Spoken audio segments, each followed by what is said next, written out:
ਪਿਆਰੇ ਵਿਦਿਆਰਥੀਓ, ਸਤਿ ਸ਼੍ਰੀ ਅਕਾਲ। ਸੋ ਅੱਜ ਦੀ ਇਸ ਵੀਡੀਓ ਦੇ ਵਿੱਚ ਅਸੀਂ ਕੰਪਿਊਟਰ ਸਾਇੰਸ ਜਮਾਤ 6ਵੀਂ ਦੇ ਪਾਰਟ 1, ਪਾਰਟ 2, ਪਾਰਟ 3 ਅਤੇ ਪਾਰਟ 4 ਦੇ ਅਭਿਆਸ ਦੀ ਦੁਹਰਾਈ ਲੈ ਕੇ ਹਾਜ਼ਰ ਹੋਏ ਹਾਂ। ਸੋ ਇਸ ਪੂਰੀ ਵੀਡੀਓ ਦੇ ਵਿੱਚ ਅਸੀਂ ਪਾਰਟ 1 ਤੋਂ ਪਾਰਟ 4 ਤੱਕ ਦੇ ਖਾਲੀ ਥਾਵਾਂ, ਬਹੁਤ ਛੋਟੇ ਉੱਤਰ ਵਾਲੇ ਪ੍ਰਸ਼ਨ, ਪੂਰੇ ਰੂਪ ਲਿਖੋ, ਛੋਟੇ ਉੱਤਰ ਵਾਲੇ ਪ੍ਰਸ਼ਨ ਅਤੇ ਵੱਡੇ ਉੱਤਰ ਵਾਲੇ ਪ੍ਰਸ਼ਨ ਕਵਰ ਕਰਾਂਗੇ। ਸੋ ਆਓ ਅਸੀਂ ਹੁਣ ਇਸ ਵੀਡੀਓ ਦੀ ਦੁਹਰਾਈ ਸ਼ੁਰੂ ਕਰਦੇ ਹਾਂ। ਅੱਗੇ ਸਾਡੇ ਕੋਲ ਹੈ ਕੰਪਿਊਟਰ ਨਾਲ ਜਾਣ ਪਛਾਣ ਪਾਠ ਦਾ ਅਭਿਆਸ, ਜਿਸ ਵਿੱਚ ਸਾਡੇ ਕੋਲ ਪਹਿਲੀ ਖਾਲੀ ਥਾਂ ਹੈ ਕੰਪਿਊਟਰ ਇੱਕ ਡੈਸ਼ ਹੈ, ਜਿਸ ਦੇ ਆਪਸ਼ਨ ਨੇ ਪਹਿਲਾ ਇਲੈਕਟ੍ਰੋਨਿਕ ਮਸ਼ੀਨ, ਦੂਸਰਾ ਮਕੈਨੀਕਲ ਮਸ਼ੀਨ, ਤੀਸਰਾ ਚੁੰਬਕੀ ਮਸ਼ੀਨ, ਚੌਥਾ ਉਪਰੋਕਤ ਸਾਰੇ। ਸਾਡੇ ਕੋਲ ਸਹੀ ਉੱਤਰ ਹੈ ਕੰਪਿਊਟਰ ਇੱਕ ਇਲੈਕਟ੍ਰੋਨਿਕ ਮਸ਼ੀਨ ਹੈ। ਦੂਸਰਾ ਸਾਡੇ ਕੋਲ ਹੈ ਕੰਪਿਊਟਰ ਡੈਸ਼ ਕਰ ਸਕਦਾ ਹੈ। ਸਾਡੇ ਕੋਲ ਜੋ ਆਪਸ਼ਨ ਹੈ ਗਣਨਾਵਾਂ, ਡਾਟਾ ਅਤੇ ਹਦਾਇਤਾਂ ਪ੍ਰਾਪਤ, ਤੀਸਰਾ ਹੈ ਸਟੋਰ, ਚੌਥਾ ਹੈ ਉਪਰੋਕਤ ਸਾਰੇ। ਸੋ ਕੰਪਿਊਟਰ ਗਣਨਾਵਾਂ, ਡਾਟਾ ਅਤੇ ਹਦਾਇਤਾਂ ਪ੍ਰਾਪਤ ਅਤੇ ਸਟੋਰ ਕਰ ਸਕਦਾ ਹੈ। ਤਾਂ ਸਾਡੇ ਕੋਲ ਸਹੀ ਉੱਤਰ ਹੈ ਉਪਰੋਕਤ ਸਾਰੇ। ਤੀਸਰਾ ਸਾਡੇ ਕੋਲ ਪੁਆਇੰਟ ਹੈ ਕੰਪਿਊਟਰ ਆਪਣੇ ਕੰਮ ਬਹੁਤ ਡੈਸ਼ ਨਾਲ ਕਰਦਾ ਹੈ। ਸਾਡੇ ਕੋਲ ਜੋ ਆਪਸ਼ਨ ਹੈ ਰਫਤਾਰ, ਸ਼ੁੱਧਤਾ, ਗੁਣਵੱਤਾ ਜਾਂ ਉਪਰੋਕਤ ਸਾਰੇ। ਤਾਂ ਸਾਡੇ ਕੋਲ ਸਹੀ ਉੱਤਰ ਹੈ ਉਪਰੋਕਤ ਸਾਰੇ। ਅੱਗੇ ਸਾਡੇ ਕੋਲ ਚੌਥੀ ਖਾਲੀ ਥਾਂ ਹੈ ਬੈਂਕਾਂ ਵਿੱਚ ਕੰਪਿਊਟਰ ਦਾ ਪ੍ਰਯੋਗ ਕਿਸ ਕੰਮ ਲਈ ਕੀਤਾ ਜਾਂਦਾ ਹੈ।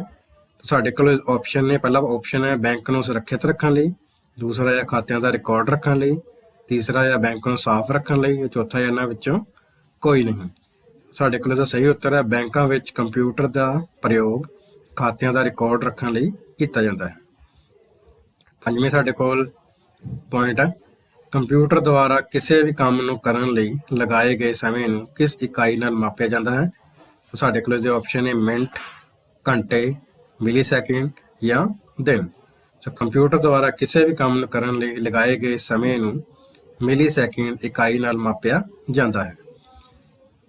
ਅੱਗੇ ਸਾਡੇ ਕੋਲ ਛੇਵੀਂ ਪੁਆਇੰਟ ਹੈ ਸਿੱਖਿਆ ਦੇ ਖੇਤਰ ਵਿੱਚ ਕੰਪਿਊਟਰ ਦੀ ਵਰਤੋਂ ਕਿਸ ਕੰਮ ਲਈ ਕੀਤੀ ਜਾਂਦੀ ਹੈ।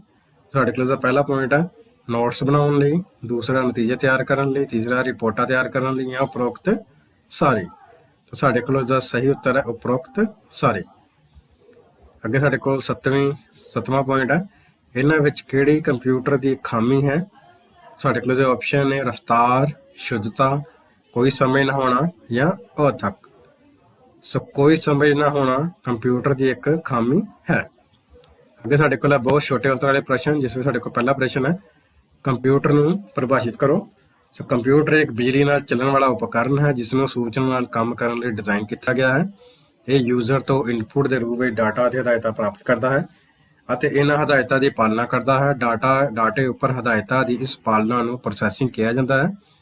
ਪ੍ਰੋਸੈਸਿੰਗ ਤੋਂ ਬਾਅਦ ਤਿਆਰ ਕੀਤਾ ਗਿਆ ਨਤੀਜਾ ਯੂਜ਼ਰ ਨੂੰ ਆਉਟਪੁੱਟ ਦੇ ਤੌਰ ਤੇ ਦਿੱਤਾ ਜਾਂਦਾ ਹੈ। ਸੋ ਅੱਗੇ ਸਾਡੇ ਕੋਲ ਦੂਸਰਾ ਪ੍ਰਸ਼ਨ ਹੈ ਸਿੱਖਿਆ ਦੇ ਖੇਤਰ ਵਿੱਚ ਕੰਪਿਊਟਰ ਦੇ ਪ੍ਰਯੋਗ ਦੀ ਵਿਆਖਿਆ ਕਰੋ। ਸੋ ਸਿੱਖਿਆ ਦੇ ਖੇਤਰ ਵਿੱਚ ਕੰਪਿਊਟਰ ਦੀ ਵਰਤੋਂ ਵਿਦਿਆਰਥੀਆਂ ਵੱਲੋਂ ਨੋਟਸ ਤਿਆਰ ਕਰਨ, ਡਰਾਇੰਗ ਕਰਨ, ਪ੍ਰੋਜੈਕਟ ਬਣਾਉਣ, ਈ-ਕੰਟੈਂਟ ਰਾਹੀਂ ਪੜ੍ਹਾਈ ਕਰਨ ਆਦਿ ਲਈ ਕੀਤੀ ਜਾਂਦੀ ਹੈ ਅਤੇ ਅਧਿਆਪਕਾਂ ਵੱਲੋਂ ਕੰਪਿਊਟਰ ਦੀ ਵਰਤੋਂ ਨਤੀਜਾ ਤਿਆਰ ਕਰਨ, ਟਾਈਮ ਟੇਬਲ ਬਣਾਉਣ, ਰਿਪੋਰਟ ਕਾਰਡ ਬਣਾਉਣ ਆਦਿ ਲਈ ਕੀਤੀ ਜਾਂਦੀ ਹੈ। ਤੀਸਰਾ ਪ੍ਰਸ਼ਨ ਹੈ ਕਿਸੇ 3 ਪੋਰਟੇਬਲ ਕੰਪਿਊਟਿੰਗ ਯੰਤਰਾਂ ਦੇ ਨਾਂ ਲਿਖੋ। ਸੋ 3 ਪੋਰਟੇਬਲ ਕੰਪਿਊਟਿੰਗ ਯੰਤਰ, ਜਿਸ ਵਿੱਚ ਸਾਡੇ ਕੋਲ ਪਹਿਲਾ ਹੈ ਸਮਾਰਟਫੋਨ, ਦੂਸਰਾ ਟੈਬਲੇਟ ਕੰਪਿਊਟਰ, ਤੀਸਰਾ ਲੈਪਟਾਪ ਕੰਪਿਊਟਰ ਜਾਂ ਪਾਮਟਾਪ ਕੰਪਿਊਟਰ। ਉਸ ਤੋਂ ਬਾਅਦ ਸਾਡੇ ਕੋਲ ਵੱਡੇ ਉੱਤਰ ਵਾਲੇ ਪ੍ਰਸ਼ਨ ਹੈ, ਜਿਸ ਵਿੱਚ ਸਾਡੇ ਕੋਲ ਪਹਿਲਾ ਪ੍ਰਸ਼ਨ ਹੈ ਕੰਪਿਊਟਰ ਦੀਆਂ ਕੀ ਵਿਸ਼ੇਸ਼ਤਾਵਾਂ ਹਨ। ਸੋ ਕੰਪਿਊਟਰ ਦੀ ਹਰੇਕ ਵਿਸ਼ੇਸ਼ਤਾ ਸਾਨੂੰ ਕੰਪਿਊਟਰ ਦੀ ਵਰਤੋਂ ਕਰਨ ਲਈ ਪ੍ਰੇਰਿਤ ਕਰਦੀ ਹੈ, ਜਿਸ ਵਿੱਚ ਸਾਡੇ ਕੋਲ ਪਹਿਲਾ ਪੁਆਇੰਟ ਹੈ ਗਤੀ। ਸੋ ਕੰਪਿਊਟਰ ਦੀ ਵਰਤੋਂ ਦਾ ਮੁੱਖ ਕਾਰਨ ਕੰਪਿਊਟਰ ਦੀ ਗਤੀ ਜਾਂ ਰਫਤਾਰ ਹੈ। ਇਹ ਕਿਸੇ ਗੁੰਝਲਦਾਰ ਗਣਨਾ ਨੂੰ ਵੀ 1 ਸੈਕਿੰਡ ਦੇ ਬਹੁਤ ਛੋਟੇ ਭਾਗ ਵਿੱਚ ਪੂਰਾ ਕਰ ਦਿੰਦਾ ਹੈ। ਕੰਪਿਊਟਰ ਰਾਹੀਂ ਕੀਤੇ ਜਾਣ ਵਾਲੇ ਕੰਮ ਦੀ ਰਫਤਾਰ ਨੂੰ 1 ਸੈਕਿੰਡ ਦੇ 1000ਵੇਂ ਹਿੱਸੇ ਵਿੱਚ ਮਾਪਿਆ ਜਾਂਦਾ ਹੈ, ਜਿਸ ਨੂੰ ਮਿਲੀ ਸੈਕਿੰਡ ਇਕਾਈ ਵਜੋਂ ਜਾਣਿਆ ਜਾਂਦਾ ਹੈ। ਦੂਸਰੀ ਇਸ ਦੀ ਵਿਸ਼ੇਸ਼ਤਾ ਹੈ ਸ਼ੁੱਧਤਾ। ਸ਼ੁੱਧਤਾ ਵੀ ਕੰਪਿਊਟਰ ਦਾ ਮਹੱਤਵਪੂਰਨ ਗੁਣ ਹੈ। ਕੰਪਿਊਟਰ ਰਾਹੀਂ ਤਿਆਰ ਕੀਤੇ ਨਤੀਜੇ ਦੇ ਸਹੀ ਹੋਣ ਦਾ ਭਰੋਸਾ ਇਸ ਦੀ ਸ਼ੁੱਧਤਾ ਨੂੰ ਦਰਸਾਉਂਦਾ ਹੈ। ਤੀਸਰਾ ਪੁਆਇੰਟ ਹੈ ਭਰੋਸੇਯੋਗਤਾ। ਸੋ ਕੰਪਿਊਟਰ ਰਾਹੀਂ ਅਸੀਂ ਤਿਆਰ ਕੀਤੇ ਗਏ ਨਤੀਜੇ ਦਾ 100% ਸਹੀ ਹੋਣ ਦਾ ਭਰੋਸਾ ਦੇਣਾ ਅਤੇ ਸਾਨੂੰ ਇਸ ਨਤੀਜੇ ਨੂੰ ਦੁਬਾਰਾ ਪਰਖਣ ਦੀ ਲੋੜ ਨਹੀਂ ਹੋਣਾ ਇਸ ਦੀ ਭਰੋਸੇਯੋਗਤਾ ਨੂੰ ਦਰਸਾਉਂਦਾ ਹੈ। ਚੌਥਾ ਇਸ ਦੀ ਵਿਸ਼ੇਸ਼ਤਾ ਹੈ ਅਥੱਕ। ਕੰਪਿਊਟਰ ਪਹਿਲੀ ਅਤੇ ਅੰਤਿਮ ਗਣਨਾ ਇੱਕੋ ਹੀ ਸ਼ੁੱਧਤਾ ਅਤੇ ਰਫ਼ਤਾਰ ਨਾਲ ਕਰਦਾ ਹੈ। ਕੰਪਿਊਟਰ ਕੰਮ ਕਰਦੇ ਸਮੇਂ ਮਨੁੱਖ ਦੀ ਤਰ੍ਹਾਂ ਥੱਕਦਾ ਨਹੀਂ ਹੈ। ਕੰਪਿਊਟਰ ਜਿੰਨੀ ਦੇਰ ਵੀ ਕੰਮ ਕਰਦਾ ਹੈ, ਇਹ ਸਾਨੂੰ ਸਹੀ ਅਤੇ ਸਟੀਕ ਨਤੀਜੇ ਦਿੰਦਾ ਹੈ। ਪੰਜਵੀਂ ਇਸ ਦਾ ਪੁਆਇੰਟ ਹੈ ਆਟੋਮੇਸ਼ਨ। ਕੰਪਿਊਟਰ ਨੂੰ ਪ੍ਰੋਸੈਸਿੰਗ ਕਰਨ ਸਮੇਂ ਕਿਸੇ ਵੀ ਕਿਸਮ ਦੀ ਸਹਾਇਤਾ ਦੀ ਲੋੜ ਨਹੀਂ ਹੁੰਦੀ। ਇੱਕ ਵਾਰ ਹਦਾਇਤਾਂ ਦੇਣ ਤੋਂ ਬਾਅਦ ਇਹ ਆਪਣੇ ਆਪ ਅੰਤ ਤੱਕ ਕੰਮ ਕਰਦਾ ਰਹਿੰਦਾ ਹੈ ਅਤੇ ਅੰਤ ਵਿੱਚ ਯੂਜ਼ਰ ਨੂੰ ਨਤੀਜਾ ਮੁਹੱਈਆ ਕਰਵਾਉਂਦਾ ਹੈ। ਉਸ ਤੋਂ ਬਾਅਦ ਛੇਵਾਂ ਪੁਆਇੰਟ ਹੈ ਸਟੋਰੇਜ। ਸੋ ਕੰਪਿਊਟਰ ਦੀ ਸਟੋਰੇਜ ਸਮਰੱਥਾ ਬਹੁਤ ਜ਼ਿਆਦਾ ਹੁੰਦੀ ਹੈ। ਹਰੇਕ ਕੰਪਿਊਟਰ ਵਿੱਚ ਇੱਕ ਹਾਰਡ ਡਿਸਕ ਉਪਕਰਨ ਲੱਗਾ ਹੁੰਦਾ ਹੈ ਜੋ ਕਿ ਹਰੇਕ ਕਿਸਮ ਦਾ ਡਾਟਾ ਸਟੋਰ ਕਰਨ ਦੇ ਸਮਰੱਥ ਹੁੰਦਾ ਹੈ। ਇਸ ਵਿੱਚ ਅਸੀਂ ਅੱਖਰ, ਆਵਾਜ਼ਾਂ, ਵੀਡੀਓ, ਪ੍ਰੋਗਰਾਮ, ਐਨੀਮੇਸ਼ਨ ਆਦਿ ਨੂੰ ਡਾਟਾ ਦੇ ਰੂਪ ਵਿੱਚ ਸਟੋਰ ਕਰ ਸਕਦੇ ਹਾਂ। ਅੱਗੇ ਸਾਡੇ ਕੋਲ ਦੂਸਰਾ ਪ੍ਰਸ਼ਨ ਹੈ ਕੰਪਿਊਟਰ ਦੇ ਕੋਈ 5 ਪ੍ਰਯੋਗ ਖੇਤਰਾਂ ਦੀ ਵਿਆਖਿਆ ਕਰੋ। ਸੋ ਕੰਪਿਊਟਰ ਦੇ ਪ੍ਰਯੋਗ ਖੇਤਰਾਂ ਦਾ ਭਾਵ ਹੈ ਉਹ ਸਾਰੇ ਖੇਤਰ ਜਿਨ੍ਹਾਂ ਵਿੱਚ ਕੰਪਿਊਟਰ ਦੀ ਵਰਤੋਂ ਕੀਤੀ ਜਾਂਦੀ ਹੈ, ਜਿਸ ਵਿੱਚ ਸਾਡੇ ਕੋਲ ਪਹਿਲਾ ਖੇਤਰ ਹੈ ਸਿੱਖਿਆ। ਸਿੱਖਿਆ ਦੇ ਖੇਤਰ ਵਿੱਚ ਕੰਪਿਊਟਰ ਦੀ ਵਰਤੋਂ ਵਿਦਿਆਰਥੀਆਂ ਵੱਲੋਂ ਨੋਟਸ ਤਿਆਰ ਕਰਨ, ਡਰਾਇੰਗ ਕਰਨ, ਪ੍ਰੋਜੈਕਟ ਬਣਾਉਣ, ਕੰਟੈਂਟ ਰਾਹੀਂ ਪੜ੍ਹਾਈ ਕਰਨ ਆਦਿ ਲਈ ਕੀਤੀ ਜਾਂਦੀ ਹੈ ਅਤੇ ਅਧਿਆਪਕਾਂ ਵੱਲੋਂ ਕੰਪਿਊਟਰ ਦੀ ਵਰਤੋਂ ਨਤੀਜਾ ਤਿਆਰ ਕਰਨ, ਟਾਈਮ ਟੇਬਲ ਬਣਾਉਣ, ਰਿਪੋਰਟ ਕਾਰਡ ਬਣਾਉਣ ਆਦਿ ਲਈ ਕੀਤੀ ਜਾਂਦੀ ਹੈ। ਦੂਸਰਾ ਖੇਤਰ ਹੈ ਮਨੋਰੰਜਨ। ਸੋ ਕੰਪਿਊਟਰ ਮਨੋਰੰਜਨ ਦਾ ਇੱਕ ਵਧੀਆ ਸਾਧਨ ਹੈ। ਅਸੀਂ ਕੰਪਿਊਟਰ ਰਾਹੀਂ ਗਾਣੇ ਸੁਣ ਸਕਦੇ ਹਾਂ, ਫਿਲਮਾਂ ਦੇਖ ਸਕਦੇ ਹਾਂ, ਗੇਮਾਂ ਖੇਡ ਸਕਦੇ ਹਾਂ, ਅਵਾਸਤਵਿਕ 3D ਪ੍ਰਭਾਵਾਂ ਦਾ ਆਨੰਦ ਲੈ ਸਕਦੇ ਹਾਂ, ਕਾਰਟੂਨਾਂ ਦੇ ਰੂਪ ਵਿੱਚ ਨਵੀਆਂ ਕਹਾਣੀਆਂ ਅਤੇ ਮਜ਼ਾਕੀਆ ਦ੍ਰਿਸ਼ ਵੀ ਪੇਸ਼ ਕਰ ਸਕਦੇ ਹਾਂ। ਮਲਟੀਮੀਡੀਆ ਦਾ ਇਹ ਖੇਤਰ ਖੇਡ ਵਿੱਚ ਸਿੱਖਣ ਦੇ ਤਰੀਕਿਆਂ ਵਿੱਚ ਮਹੱਤਵਪੂਰਨ ਭੂਮਿਕਾ ਨਿਭਾਉਂਦਾ ਹੈ। ਸੋ ਤੀਸਰਾ ਇਸ ਦਾ ਖੇਤਰ ਹੈ ਖੇਡਾਂ। ਸੋ ਕੰਪਿਊਟਰ ਦੀ ਵਰਤੋਂ ਖੇਡਾਂ ਦੇ ਖੇਤਰ ਵਿੱਚ ਖਿਡਾਰੀਆਂ ਦੀ ਕਾਰਜਕੁਸ਼ਲਤਾ ਵਧਾਉਣ ਲਈ ਕੀਤਾ ਜਾਂਦਾ ਹੈ। ਖਿਡਾਰੀ ਦੀ ਕੁਸ਼ਲਤਾ ਵਿੱਚ ਸੁਧਾਰ ਜਾਰੀ ਰੱਖਣ ਲਈ ਉਸਦਾ ਰੋਜ਼ਾਨਾ ਰਿਕਾਰਡ ਕੰਪਿਊਟਰ ਵਿੱਚ ਸਟੋਰ ਕੀਤਾ ਜਾਂਦਾ ਹੈ। ਅਵਾਸਤਵਿਕ 3D ਸਟੇਸ਼ਨ ਦੀ ਵਰਤੋਂ ਕਰਕੇ ਮੈਦਾਨ ਵਿੱਚ ਖੇਡੀਆਂ ਜਾਣ ਵਾਲੀਆਂ ਖੇਡਾਂ ਨੂੰ ਬੰਦ ਕਮਰੇ ਵਿੱਚ ਅਭਿਆਸ ਕਰਨ ਲਈ ਖੇਡਿਆ ਜਾ ਸਕਦਾ ਹੈ। ਸੋ ਚੌਥਾ ਇਸ ਦਾ ਖੇਤਰ ਹੈ ਹਸਪਤਾਲ। ਹਸਪਤਾਲਾਂ ਵਿੱਚ ਮਰੀਜ਼ ਦਾ ਰਿਕਾਰਡ ਕੰਪਿਊਟਰ ਵਿੱਚ ਦਰਜ ਕਰਕੇ ਰੱਖਿਆ ਜਾਂਦਾ ਹੈ। ਇਸ ਨਾਲ ਮਰੀਜ਼ ਦੀ ਸਿਹਤ ਸੰਬੰਧੀ ਦੇਖ ਰੇਖ ਆਸਾਨੀ ਨਾਲ ਹੋ ਸਕਦੀ ਹੈ। ਮਰੀਜ਼ ਦੀਆਂ ਚੱਲ ਰਹੀਆਂ ਦਵਾਈਆਂ ਦਾ ਹਿਸਾਬ ਅਤੇ ਹਰੇਕ ਦਵਾਈ ਦਾ ਮਰੀਜ਼ ਦੀ ਸਿਹਤ 'ਤੇ ਹੋਣ ਵਾਲਾ ਪ੍ਰਭਾਵ ਆਸਾਨੀ ਨਾਲ ਰੱਖਿਆ ਜਾ ਸਕਦਾ ਹੈ। ਸੋ ਕੰਪਿਊਟਰ ਦੀ ਵਰਤੋਂ ਲੈਬੋਰਟਰੀ ਵਿੱਚ ਗੁੰਝਲਦਾਰ ਟੈਸਟ ਕਰਨ ਲਈ ਵੀ ਕੀਤੀ ਜਾਂਦੀ ਹੈ। ਸੋ ਪੰਜਵਾਂ ਇਸ ਦਾ ਖੇਤਰ ਹੈ ਬੈਂਕਾਂ ਵਿੱਚ। ਸੋ ਬੈਂਕ ਇੱਕ ਅਜਿਹੀ ਜਗ੍ਹਾ ਹੈ ਜਿੱਥੇ ਬੈਂਕ ਵਿਚਲੇ ਜ਼ਿਆਦਾ ਕੰਮ ਖਾਤੇ ਵਿੱਚੋਂ ਪੈਸੇ ਜਮ੍ਹਾਂ ਕਰਵਾਉਣ ਅਤੇ ਕਢਵਾਉਣ ਨਾਲ ਸੰਬੰਧਿਤ ਹੁੰਦੇ ਹਨ। ਅਜਿਹਾ ਹਰ ਕੰਮ ਡਾਟਾ ਪ੍ਰੋਸੈਸਿੰਗ ਨਾਲ ਸੰਬੰਧਿਤ ਹੁੰਦਾ ਹੈ ਅਤੇ ਅਜਿਹੀਆਂ ਪ੍ਰੋਸੈਸਿੰਗ ਨੂੰ ਸਹੀ ਢੰਗ ਨਾਲ ਕਰਨ ਲਈ ਕੰਪਿਊਟਰ ਦੀ ਲੋੜ ਹੁੰਦੀ ਹੈ। ਇਸ ਨਾਲ ਸਾਰੇ ਖਾਤਿਆਂ ਦਾ ਪ੍ਰਬੰਧ ਬਹੁਤ ਆਸਾਨੀ ਨਾਲ ਅਤੇ ਵਧੀਆ ਢੰਗ ਨਾਲ ਹੋ ਜਾਂਦਾ ਹੈ। ਸੋ ਅਗਲਾ ਸਾਡੇ ਕੋਲ ਤੀਸਰਾ ਪ੍ਰਸ਼ਨ ਹੈ ਕੰਪਿਊਟਰ ਦੀਆਂ ਕੀ ਸੀਮਾਵਾਂ ਹਨ। ਸੋ ਕੰਪਿਊਟਰ ਬਹੁਤ ਸਾਰੇ ਕੰਮ ਕਰਨ ਦੇ ਯੋਗ ਹੁੰਦਾ ਹੈ, ਪਰ ਇਹ ਇੱਕ ਮਸ਼ੀਨ ਹੋਣ ਦੇ ਕਾਰਨ ਕਈ ਕੰਮ ਕਰਨ ਤੋਂ ਅਸਮਰਥ ਹੁੰਦਾ ਹੈ।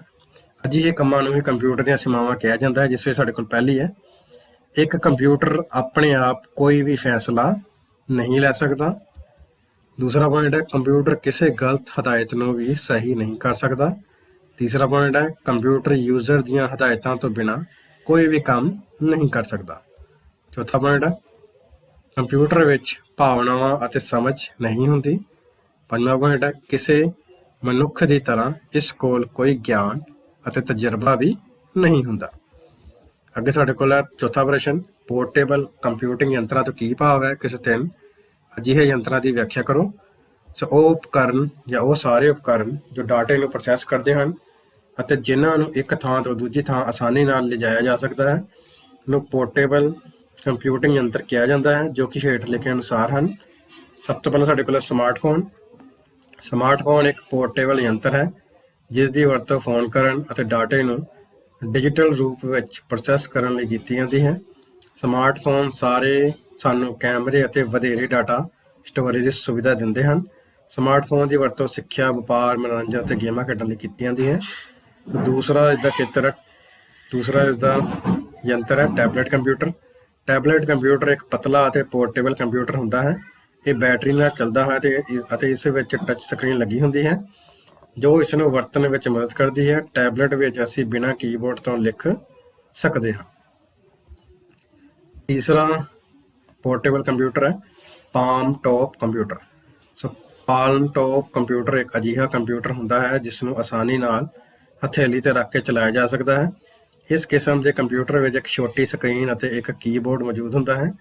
ਇਹ ਇਸ ਦੇ ਸੀਮਿਤ ਉਪਯੋਗਾਂ ਕਾਰਨ ਜ਼ਿਆਦਾ ਮਸ਼ਹੂਰ ਨਹੀਂ ਹੈ। ਸੋ ਅੱਗੇ ਸਾਡੇ ਕੋਲ ਪੰਜਵਾਂ ਪ੍ਰਸ਼ਨ ਹੈ, ਕੰਪਿਊਟਰ ਦੀ ਵਰਤੋਂ ਬਾਰੇ ਦੱਸੋ। ਸੋ ਕੰਪਿਊਟਰ ਦੀ ਵਰਤੋਂ ਨਿਮਨਲਿਖਿਤ ਕੰਮਾਂ ਲਈ ਕੀਤੀ ਜਾਂਦੀ ਹੈ, ਜਿਸ ਵਿੱਚ ਸਾਡੇ ਕੋਲ ਪਹਿਲਾ ਹੈ ਕੰਪਿਊਟਰ ਦੀ ਵਰਤੋਂ ਗਣਿਤਕ ਗਣਨਾਵਾਂ ਕਰਨ ਲਈ ਕੀਤੀ ਜਾਂਦੀ ਹੈ। ਕੰਪਿਊਟਰ ਦੀ ਵਰਤੋਂ ਖੇਡਣ ਵਾਸਤੇ ਕੀਤੀ ਜਾਂਦੀ ਹੈ। ਕੰਪਿਊਟਰ ਦੀ ਵਰਤੋਂ ਚਿੱਤਰਕਾਰੀ ਕਰਨ ਲਈ ਕੀਤੀ ਜਾਂਦੀ ਹੈ। ਚੌਥਾ ਪੁਆਇੰਟ ਹੈ, ਕੰਪਿਊਟਰ ਦੀ ਵਰਤੋਂ ਕੰਪਿਊਟਰ ਦੀ ਵਰਤੋਂ ਕਰਕੇ ਅਸੀਂ ਗਾਣੇ ਸੁਣ ਅਤੇ ਫਿਲਮਾਂ ਵੇਖ ਸਕਦੇ ਹਾਂ। ਪੰਜਵਾਂ ਪੁਆਇੰਟ ਹੈ, ਕੰਪਿਊਟਰ ਦੀ ਵਰਤੋਂ ਕਿਤਾਬਾਂ ਅਤੇ ਅਖਬਾਰਾਂ ਤਿਆਰ ਅਤੇ ਛਾਪਣ ਲਈ ਕਰ ਸਕਦੇ ਹਾਂ। ਛੇਵਾਂ ਪੁਆਇੰਟ ਹੈ, ਕੰਪਿਊਟਰ ਦੀ ਮਦਦ ਨਾਲ ਟ੍ਰੇਨਾਂ, ਬੱਸਾਂ ਅਤੇ ਹਵਾਈ ਜਹਾਜ਼ਾਂ ਦੀਆਂ ਟਿਕਟਾਂ ਰਾਖਵੀਆਂ ਕਰ ਸਕਦੇ ਹਾਂ। ਸੱਤਵਾਂ ਪੁਆਇੰਟ ਹੈ, ਕੰਪਿਊਟਰ ਦੀ ਮਦਦ ਨਾਲ ਟ੍ਰੇਨਾਂ, ਬੱਸਾਂ ਅਤੇ ਹਵਾਈ ਜਹਾਜ਼ਾਂ ਦੇ ਆਉਣ ਜਾਣ ਦੀ ਜਿਹੜੀ ਸਮਾਂ ਸਾਰਣੀ ਹੈ ਉਹ ਵੀ ਵੇਖ ਸਕਦੇ ਹਾਂ। ਅੱਠਵਾਂ ਪੁਆਇੰਟ ਹੈ, ਕੰਪਿਊਟਰ ਦੀ ਮਦਦ ਨਾਲ ਕਿਸੇ ਵੀ ਥਾਂ ਤੇ ਜਾਣ ਤੋਂ ਪਹਿਲਾਂ ਉਸ ਥਾਂ ਦੇ ਮੌਸਮ ਦੀ ਜਾਣਕਾਰੀ ਪਤਾ ਕਰ ਸਕਦੇ ਹਾਂ। ਸੋ ਕੰਪਿਊਟਰ ਦੀ ਮਦਦ ਨਾਲ ਵਿਦਿਆਰਥੀਆਂ ਦੇ ਨਤੀਜੇ, ਟਾਈਮ ਟੇਬਲ, ਰਿਪੋਰਟਾਂ ਤਿਆਰ ਕਰ ਸਕਦੇ ਹਾਂ। ਕੰਪਿਊਟਰ ਵਿੱਚ ਅਸੀਂ ਜ਼ਰੂਰੀ ਡਾਟਾ ਭਵਿੱਖ ਲਈ ਸੇਵ ਵੀ ਕਰਕੇ ਰੱਖ ਸਕਦੇ ਹਾਂ। ਅੱਗੇ ਹੁਣ ਅਸੀਂ ਇਸ ਪਾਰਟ ਦਾ ਜਿਹੜਾ ਅਭਿਆਸ ਹੈ ਉਹ ਕਵਰ ਕਰਾਂਗੇ, ਜਿਸ ਵਿੱਚ ਸਾਡੇ ਕੋਲ ਪਹਿਲਾਂ ਹੈ ਖਾਲੀ ਥਾਵਾਂ ਭਰੋ। ਪਹਿਲੀ ਖਾਲੀ ਥਾਂ ਹੈ ਸਾਡੇ ਕੋਲ ਕੰਪਿਊਟਰ ਸਿਸਟਮ ਦਾ ਕਿਹੜਾ ਭਾਗ ਯੂਜ਼ਰ ਤੋਂ ਇਨਪੁਟ ਪ੍ਰਾਪਤ ਕਰਦਾ ਹੈ। ਸਾਡੇ ਕੋਲ ਦੇ ਆਪਸ਼ਨ ਹੈ input unit, output unit, control unit ਜਾਂ ਇਹਨਾਂ ਵਿੱਚੋਂ ਕੋਈ ਨਹੀਂ। ਸਾਡੇ ਕੋਲ ਸਹੀ ਉੱਤਰ ਹੈ ਕੰਪਿਊਟਰ ਸਿਸਟਮ ਦਾ ਇਨਪੁਟ ਯੂਨਿਟ ਭਾਗ ਯੂਜ਼ਰ ਤੋਂ ਇਨਪੁਟ ਪ੍ਰਾਪਤ ਕਰਦਾ ਹੈ। ਸੋ ਅੱਗੇ ਸਾਡੇ ਕੋਲ ਹੈ ਦੂਸਰਾ ਖਾਲੀ ਥਾਂ ਹੈ, ਇਹਨਾਂ ਵਿੱਚੋਂ CPU ਦਾ ਭਾਗ ਕਿਹੜਾ ਹੈ। ਤਾਂ ਸਾਡੇ ਕੋਲ ਇਸ ਦੇ ਆਪਸ਼ਨ ਹੈ control unit, memory unit, ALU ਜਾਂ ਉਪਰੋਕਤ ਸਾਰੇ। ਤਾਂ ਸਾਡੇ ਕੋਲ ਇਸ ਦਾ ਸਹੀ ਉੱਤਰ ਹੈ ਕੰਟਰੋਲ ਯੂਨਿਟ, ਮੈਮਰੀ ਯੂਨਿਟ ਅਤੇ ALU CPU ਦੇ ਭਾਗ ਹਨ। ਤੀਸਰੀ ਸਾਡੇ ਕੋਲ ਪ੍ਰਸ਼ਨ ਹੈ, ਕੰਪਿਊਟਰ ਸਿਸਟਮ ਵਿੱਚ ਕਿਹੜੀ ਮੈਮਰੀ ਪੱਕੇ ਤੌਰ ਤੇ ਡਾਟਾ ਸਟੋਰ ਕਰਦੀ ਹੈ। ਤਾਂ ਸਾਡੇ ਕੋਲ ਇਹਦੇ ਆਪਸ਼ਨ ਹੈ primary memory, RAM, secondary memory ਜਾਂ ਉਪਰੋਕਤ ਸਾਰੀ। ਤਾਂ ਸਾਡੇ ਕੋਲ ਇਸ ਦਾ ਸਹੀ ਉੱਤਰ ਹੈ ਕੰਪਿਊਟਰ ਮੈਮਰੀ ਵਿੱਚ ਸੈਕੰਡਰੀ ਮੈਮਰੀ ਪੱਕੇ ਤੌਰ ਤੇ ਡਾਟਾ ਸਟੋਰ ਕਰਦੀ ਹੈ। ਅੱਗੇ ਸਾਡੇ ਕੋਲ ਚੌਥਾ ਪ੍ਰਸ਼ਨ ਹੈ, ਸਭ ਤੋਂ ਜ਼ਿਆਦਾ ਸ਼ਕਤੀਸ਼ਾਲੀ ਕੰਪਿਊਟਰ ਦੀ ਕਿਸਮ ਕਿਹੜੀ ਹੈ। ਤਾਂ ਸਾਡੇ ਕੋਲ ਇਹਦੇ ਆਪਸ਼ਨ ਹੈ main frame computer, mini computer, micro computer ਜਾਂ ਸੁਪਰ ਕੰਪਿਊਟਰ। ਤਾਂ ਸਾਡੇ ਕੋਲ ਦਾ ਸਹੀ ਉੱਤਰ ਹੈ ਸਭ ਤੋਂ ਜ਼ਿਆਦਾ ਸ਼ਕਤੀਸ਼ਾਲੀ ਕੰਪਿਊਟਰ ਦੀ ਕਿਸਮ ਸੁਪਰ ਕੰਪਿਊਟਰ ਹੈ। ਅੱਗੇ ਸਾਡੇ ਕੋਲ ਪੰਜਵਾਂ ਪ੍ਰਸ਼ਨ ਹੈ, ਕੰਪਿਊਟਰ ਸਿਸਟਮ ਦਾ ਕਿਹੜਾ ਭਾਗ ਨਤੀਜੇ ਨੂੰ ਆਊਟਪੁੱਟ ਦੇ ਤੌਰ ਤੇ ਯੂਜ਼ਰ ਨੂੰ ਦਿੰਦਾ ਹੈ। ਤਾਂ ਸਾਡੇ ਕੋਲ ਇਸ ਦੇ ਆਪਸ਼ਨ ਨੇ memory, input unit, control unit ਜਾਂ ਆਊਟਪੁੱਟ ਯੂਨਿਟ। ਸਾਡੇ ਕੋਲ ਸਹੀ ਉੱਤਰ ਹੈ ਕੰਪਿਊਟਰ ਸਿਸਟਮ ਦਾ ਆਊਟਪੁੱਟ ਯੂਨਿਟ ਭਾਗ ਨਤੀਜੇ ਨੂੰ ਆਊਟਪੁੱਟ ਦੇ ਤੌਰ ਤੇ ਯੂਜ਼ਰ ਨੂੰ ਦਿੰਦਾ ਹੈ। ਸੋ ਅੱਗੇ ਸਾਡੇ ਕੋਲ ਹੈ ਪੂਰੇ ਨਾਮ ਲਿਖੋ, ਜਿਸ ਵਿੱਚ ਸਾਡੇ ਕੋਲ ਪਹਿਲਾ ਹੈ ALU। ਤੇ ALU ਦਾ ਪੂਰਾ ਨਾਮ ਹੈ ਅਰਥਮੈਟਿਕ ਲੌਜਿਕ ਯੂਨਿਟ। ਦੂਸਰਾ CPU ਦਾ ਪੂਰਾ ਨਾਮ ਹੈ ਸੈਂਟਰਲ ਪ੍ਰੋਸੈਸਿੰਗ ਯੂਨਿਟ। ਤੀਸਰਾ ਹੈ LCD ਦਾ ਨਾਮ ਹੈ ਲਿਕੁਇਡ ਕ੍ਰਿਸਟਲ ਡਿਸਪਲੇ। ਚੌਥਾ ਹੈ RAM ਦਾ ਪੂਰਾ ਨਾਮ ਹੈ ਰੈਂਡਮ ਐਕਸੈਸ ਮੈਮਰੀ। ਪੰਜਵਾਂ ਹੈ ROM ਦਾ ਪੂਰਾ ਨਾਮ ਹੈ ਰੀਡ ਓਨਲੀ ਮੈਮਰੀ। ਛੇਵਾਂ ਹੈ CU ਦਾ ਪੂਰਾ ਨਾਮ ਹੁੰਦਾ ਕੰਟਰੋਲ ਯੂਨਿਟ। ਸੱਤਵਾਂ MU ਦਾ ਪੂਰਾ ਨਾਮ ਹੁੰਦਾ ਮੈਮਰੀ ਯੂਨਿਟ। ਤੇ ਲਾਸਟ ਸਾਡੇ ਕੋਲ IPU ਦਾ ਪੂਰਾ ਨਾਮ ਹੁੰਦਾ ਵਾ ਇਨੀਸ਼ੀਅਲ ਪਬਲਿਕ ਆਫਰਿੰਗ। ਉਸ ਤੋਂ ਬਾਅਦ ਸਾਡੇ ਕੋਲ ਛੋਟੇ ਉੱਤਰ ਵਾਲੇ ਪ੍ਰਸ਼ਨ, ਜਿਸ ਵਿੱਚ ਸਾਡੇ ਕੋਲ ਪਹਿਲਾ ਪ੍ਰਸ਼ਨ ਹੈ CPU ਦੇ ਭਾਗਾਂ ਦੇ ਨਾਂ ਲਿਖੋ। ਸੋ ਕੰਪਿਊਟਰ ਸਿਸਟਮ ਦੇ ਸੈਂਟਰਲ ਪ੍ਰੋਸੈਸਿੰਗ ਯੂਨਿਟ ਭਾਗ ਨੂੰ 3 ਭਾਗਾਂ ਵਿੱਚ ਵੰਡਿਆ ਜਾਂਦਾ ਹੈ, ਜਿਸ ਵਿੱਚ ਸਾਡੇ ਕੋਲ ਪਹਿਲਾ ਹੈ ਮੈਮਰੀ ਯੂਨਿਟ, ਦੂਸਰਾ ਕੰਟਰੋਲ ਯੂਨਿਟ, ਤੀਸਰਾ ਹੈ ਅਰਥਮੈਟਿਕ ਅਤੇ ਲੌਜਿਕ ਯੂਨਿਟ। ਦੂਸਰਾ ਪ੍ਰਸ਼ਨ ਹੈ ਕੰਪਿਊਟਰ ਮੈਮਰੀ ਦੀਆਂ ਕਿਹੜੀਆਂ ਕਿਸਮਾਂ ਹੁੰਦੀਆਂ ਹਨ। ਸੋ ਕੰਪਿਊਟਰ ਮੈਮਰੀ ਦੀਆਂ ਸਾਡੇ ਕੋਲ 2 ਕਿਸਮਾਂ ਹੁੰਦੀਆਂ ਹਨ, ਜਿਸ ਵਿੱਚ ਪਹਿਲੀ ਹੈ ਪ੍ਰਾਇਮਰੀ ਮੈਮਰੀ ਅਤੇ ਦੂਸਰੀ ਹੈ ਸੈਕੰਡਰੀ ਮੈਮਰੀ। ਤੀਸਰਾ ਪ੍ਰਸ਼ਨ ਹੈ ਸੈਕੰਡਰੀ ਸਟੋਰੇਜ ਉਪਕਰਨ ਕੀ ਹੁੰਦੇ ਹਨ। ਸੋ ਸੈਕੰਡਰੀ ਸਟੋਰੇਜ ਉਪਕਰਨ ਵਿੱਚ ਉਹ ਸਾਰਾ ਡਾਟਾ ਸਟੋਰ ਹੁੰਦਾ ਹੈ ਜੋ ਮੌਜੂਦਾ ਸਮੇਂ ਵਿੱਚ ਕੰਪਿਊਟਰ ਦੀ ਮੁੱਢਲੀ ਸਟੋਰੇਜ ਜਾਂ ਮੇਨ ਮੈਮਰੀ ਵਿੱਚ ਨਹੀਂ ਹੁੰਦਾ। ਇਹ ਕੰਪਿਊਟਰ ਸਿਸਟਮ ਦੀ ਅਜਿਹੀ ਮੈਮਰੀ ਹੈ ਜਿਸ ਨਾਲ CPU ਦਾ ਸਿੱਧਾ ਸੰਪਰਕ ਨਹੀਂ ਹੁੰਦਾ। ਇਸ ਦੀ ਵਰਤੋਂ ਡਾਟਾ ਨੂੰ ਲੰਮੇ ਸਮੇਂ ਲਈ ਸਟੋਰ ਕਰਨ ਲਈ ਹੁੰਦਾ ਹੈ ਅਤੇ ਬਿਜਲੀ ਜਾਣ 'ਤੇ ਵੀ ਇਸ ਵਿੱਚ ਸਟੋਰ ਕੀਤਾ ਡਾਟਾ ਕਦੇ ਵੀ ਨਸ਼ਟ ਨਹੀਂ ਹੁੰਦਾ। ਇਸ ਕਰਕੇ ਇਸ ਨੂੰ ਵੋਲਾਟਾਈਲ ਮੈਮਰੀ ਵੀ ਕਿਹਾ ਜਾਂਦਾ ਹੈ। ਇਹ ਬਹੁਤ ਜ਼ਿਆਦਾ ਮਹਿੰਗੀ ਨਹੀਂ ਹੁੰਦੀ, ਇਸ ਦੀ ਸਟੋਰੇਜ ਸਮਰੱਥਾ ਜ਼ਿਆਦਾ ਹੁੰਦੀ ਹੈ। ਇਹ ਆਸਾਨੀ ਨਾਲ ਇੱਕ ਥਾਂ ਤੋਂ ਦੂਜੀ ਥਾਂ ਤੱਕ ਲਿਜਾਈ ਜਾ ਸਕਦੀ ਹੈ। ਅੱਗੇ ਸਾਡੇ ਕੋਲ ਚੌਥਾ ਪ੍ਰਸ਼ਨ ਹੈ, ALU ਦਾ ਕੀ ਕੰਮ ਹੁੰਦਾ ਹੈ? ਸੋ ਇਹ ਯੂਨਿਟ ਅੰਕ ਗਣਿਤ ਅਤੇ ਲੌਜੀਕਲ ਕੰਮ ਕਰਦਾ ਹੈ। ALU ਨੂੰ ਕੰਪਿਊਟਰ ਸਿਸਟਮ ਦੇ ਸੈਂਟਰਲ ਪ੍ਰੋਸੈਸਿੰਗ ਯੂਨਿਟ ਦਾ ਬਿਲਡਿੰਗ ਬਲਾਕ ਵੀ ਕਿਹਾ ਜਾਂਦਾ ਹੈ, ਕਿਉਂਕਿ ਇਸ ਬਲਾਕ ਵਿੱਚ ਹਦਾਇਤਾਂ ਦਾ ਪਾਲਣ ਹੁੰਦਾ ਹੈ। ਸੋ ALU ਦਾ ਪੂਰਾ ਨਾਮ ਹੈ ਅਰਥਮੈਟਿਕ ਅਤੇ ਲੌਜਿਕ ਯੂਨਿਟ।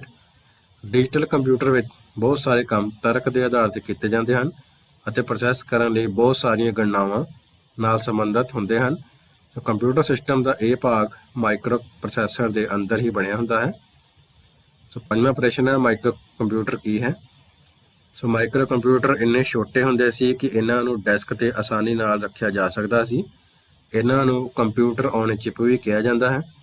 ਇਹ ਕੰਪਿਊਟਰ ਲਗਭਗ 1 ਲੱਖ ਤੱਕ ਗਣਨਾਵਾਂ ਪ੍ਰਤੀ ਸੈਕਿੰਡ ਕਰਦੇ ਹਨ। ਇਹਨਾਂ ਕੰਪਿਊਟਰਾਂ ਦੀ ਵਰਤੋਂ ਛੋਟੇ ਦਫ਼ਤਰਾਂ, ਸਕੂਲਾਂ, ਛੋਟੇ ਵਪਾਰਾਂ ਅਤੇ ਹੋਰ ਕੰਮਕਾਰ ਦੇ ਖੇਤਰਾਂ ਵਿੱਚ ਕੀਤੀ ਜਾਂਦੀ ਹੈ। ਉਸ ਤੋਂ ਬਾਅਦ ਸਾਡੇ ਕੋਲ 6ਵਾਂ ਪ੍ਰਸ਼ਨ ਹੈ, ਕੰਪਿਊਟਰ ਦੀਆਂ ਵੱਖ-ਵੱਖ ਕਿਸਮਾਂ ਕਿਹੜੀਆਂ ਹਨ?